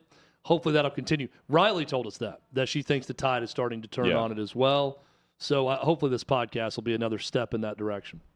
Chad, what is always going to remain the same will be message boards on college campuses with the fans who are, double, triple the age of the players on the field. And what will also never change is the passion and pageantry for college football. Yeah. That can safely be said for the University of Georgia. You passed this on earlier this weekend. There's a Georgia fan who certainly knows how he would approach getting out of a fall wedding that he has to attend instead of going and being able to make kickoff. There's a fan who posted, my childhood friend is scheduled his wedding for September 16th at 5 p.m. UGA plays South Carolina that weekend. How do I get out of it? I'm dead serious. LMAO. And the response, Chad, is the response from have sex with his fiance. Yeah, one other fan response. chimes in on the message board at Dog Central and says, "Yeah, you can get out of it. Have sex with his fiance. That'll do it." The long con seduction to get out of that, to watch Georgia beat South Carolina by 4 touchdowns is really something. Yeah. You know what I'm going to do? I'm going to seduce my buddy's fiance. And that's how I'm going to be able to watch my dogs. Your childhood friend's kick fiance. the crap out of Shane Beamer's cocks in a game that's going to be on ESPN2. And I am going to cost my relationship, my friendship with my buddy. I may have to marry the girl now that I've slept with her after seducing her and away from my buddy. Or pay child support. But you know what? Watching that 4-touchdown beatdown of South Carolina was worth it. This is the logic of a message board. My brother-in-law, the only information he sends me is from the Nebraska Cornhuskers message board. Anytime I get a text from him, it is a screenshot of something being said on the message board that interests him. So I am here to report that there are people who get a majority of their info, right? Info in air quotes. They get the majority of their info from message boards. I'm highly entertained by message boards. Oh, I think they're hilarious. Message Board Geniuses, one of the best Twitter follows out there. I still go on certain message boards, but that's next level from this Georgia fan. Chad, before we get to your Indiana Jones review, the non-spoiler edition, this really bothers me because I see this through Uber. You can see this through delivery options. I don't use DoorDash, but if I did, it's no different than the other apps where you are requested to pop up for a tip 15, 20, 25%, right? Now, you can enter a custom amount, which is in very fine print that you have to click and see, and you're normally just trying to get 5 stars and 5 for 5 and tip the Uber driver if you want to, if you believe that Uber is really giving him 100% of that tip.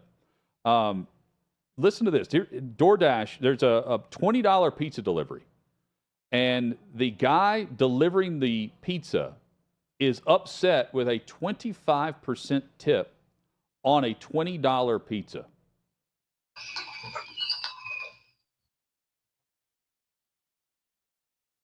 This is all on the Ring Cam. Hi. Hello. Come here, Max. Max.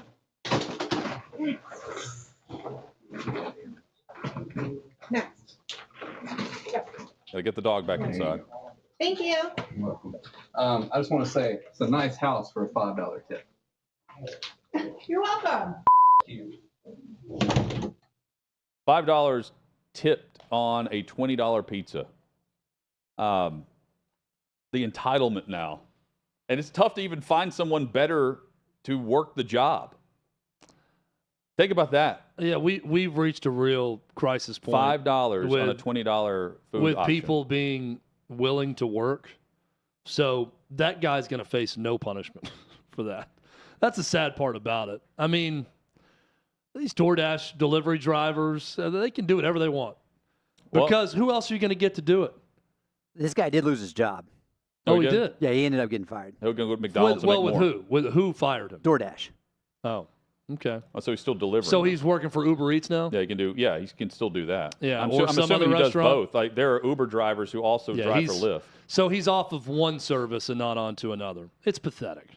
Yeah. It's pathetic. First off, the whole tipping culture has gone out of control, but it's only gone out of control because people aren't willing to work. So you have to incentivize them in any way possible. And instead of businesses giving them more money, they're putting the onus on us, the consumer, to give them more money, regardless of if they deserve a tip or not. So it's the way of America right now, unfortunately. Yeah. And Don't get me started, Hutton. Don't get me started. I mean, it's ridiculous in many cases. Now, it depends. Like if you're doing like a $150 grocery order that's being delivered, that's different than a $20 pepperoni pizza. There is a Starbucks close to where we are here right now. And I knew a lot of the employees at Starbucks for a while because I'd go in there quite often and get coffee. You did today. And there was a terrific batch of employees there. I am here to tell you, the batch of employees at this Starbucks right now are some of the worst employees in the history of business anywhere. It takes me 5 minutes longer to make an order. It takes me 10 minutes longer to get my order every time. But you know what I'm saying? Staring in the face every time that I swipe my card at that Starbucks, the same damn tip options. Yep. And in very small print at the bottom, there's one for no tip. Okay? What am I going to do being the nice guy that I am? And go in there tomorrow. I'm going to give the same 10% tip Right. every time. And I end up looking at it, I'm like, I'm paying $8 for this cold brew because I'm giving them a $1.85 tip. And it's taken another 15 minutes out of my day because there's 5 people not working here. The other 4 aren't really doing anything. No one's in a hurry to do a damn thing at this Starbucks, but yet I'm still going to give the tip. Why? Because it's on us now to get people to work. If you're going to buy something, you better go thank them with cash. If not, they're going to give a big bleep you on the way out of your nice house. Thank you for working Yes, today. ma'am. Thank you for working hard at your job to be able to afford this nice house. Now you owe me more money than this $5, this 20% tip. Give me a freaking break. Yeah. Pathetic. And he'll still be delivering for a different service, no Yeah, doubt. he's still got the same gig, just a different different payment route. Did Indiana Jones and the new movie did it live up to expectation? Did it live up to the hype or the lack of hype? Did it surpass anything that you had preconceived going in based on the coverage of how this movie was a flop and a failure? So they premiered it at Cannes, the film festival in France. That was not the route to go because it got crushed by critics who were there watching, Oscar-worthy type films at this thing. I really enjoyed it. I went in with lower expectations because the reviews were not great. As the release date actually came, they were a bit more mixed with people watching it stateside. I feel like as the release got closer, it's very formulaic. If you like an Indiana Jones movie, it's kind of paint by numbers. That's where right? you go. Yeah, there's a great and people are going to say, "Oh, you said no spoilers." I'm not giving away key plot points here, okay? But look, there's a formula, right? There's a flashback sequence early. Here's his life now and the time they're in. There's great chase scenes. There's more of a comedic action sequence. There's always a big guy. He's got a fight that's way bigger than him. That's funny because he hits him in a way and the guy doesn't even move. There's that in this movie. There's a little bit of magic involved in every Indiana Jones, right? People didn't like the aliens being introduced in Kingdom of the Crystal Skull. I didn't either. But we got to remember, this is a film franchise that included someone ripping the hearts out of humans still beating in their chests. So there's a mystical element to Indiana Jones movies, even the ones that we really loved growing up. So I give it a solid B+. You know, in my well, that's favorites, an A to them based on their reviews early. It's third or fourth of the 5. You know, I mean, Raiders of the Lost Ark and Last Crusade, definitely the top 2. Okay. I would put Temple of Doom ahead of this one, barely. But I think you could interchange one of them. And then Kingdom of the Crystal Skull from 2006, a distant 5th. But I highly recommend seeing it. I had a good time with my dad watching it. Enjoyable. Does every film get a standing ovation at Cannes? I think so. I think so. Even The Idol, when they debuted, not everybody gets the Scorsese treatment. Yeah. Got a standing ovation tonight. Home Run Derby. I'm looking forward to watching this. Highly entertaining a year ago. Pete Alonso is the odds-on favorite right now. Give me Vlad Guerrero though. Give me Junior. I'm putting my money behind him. I'm going with a hometown kid. Julio Rodriguez is going to take it home. We'll review this tomorrow, plus all the top headlines. Hot Mike with Hunter Withrow. Join us.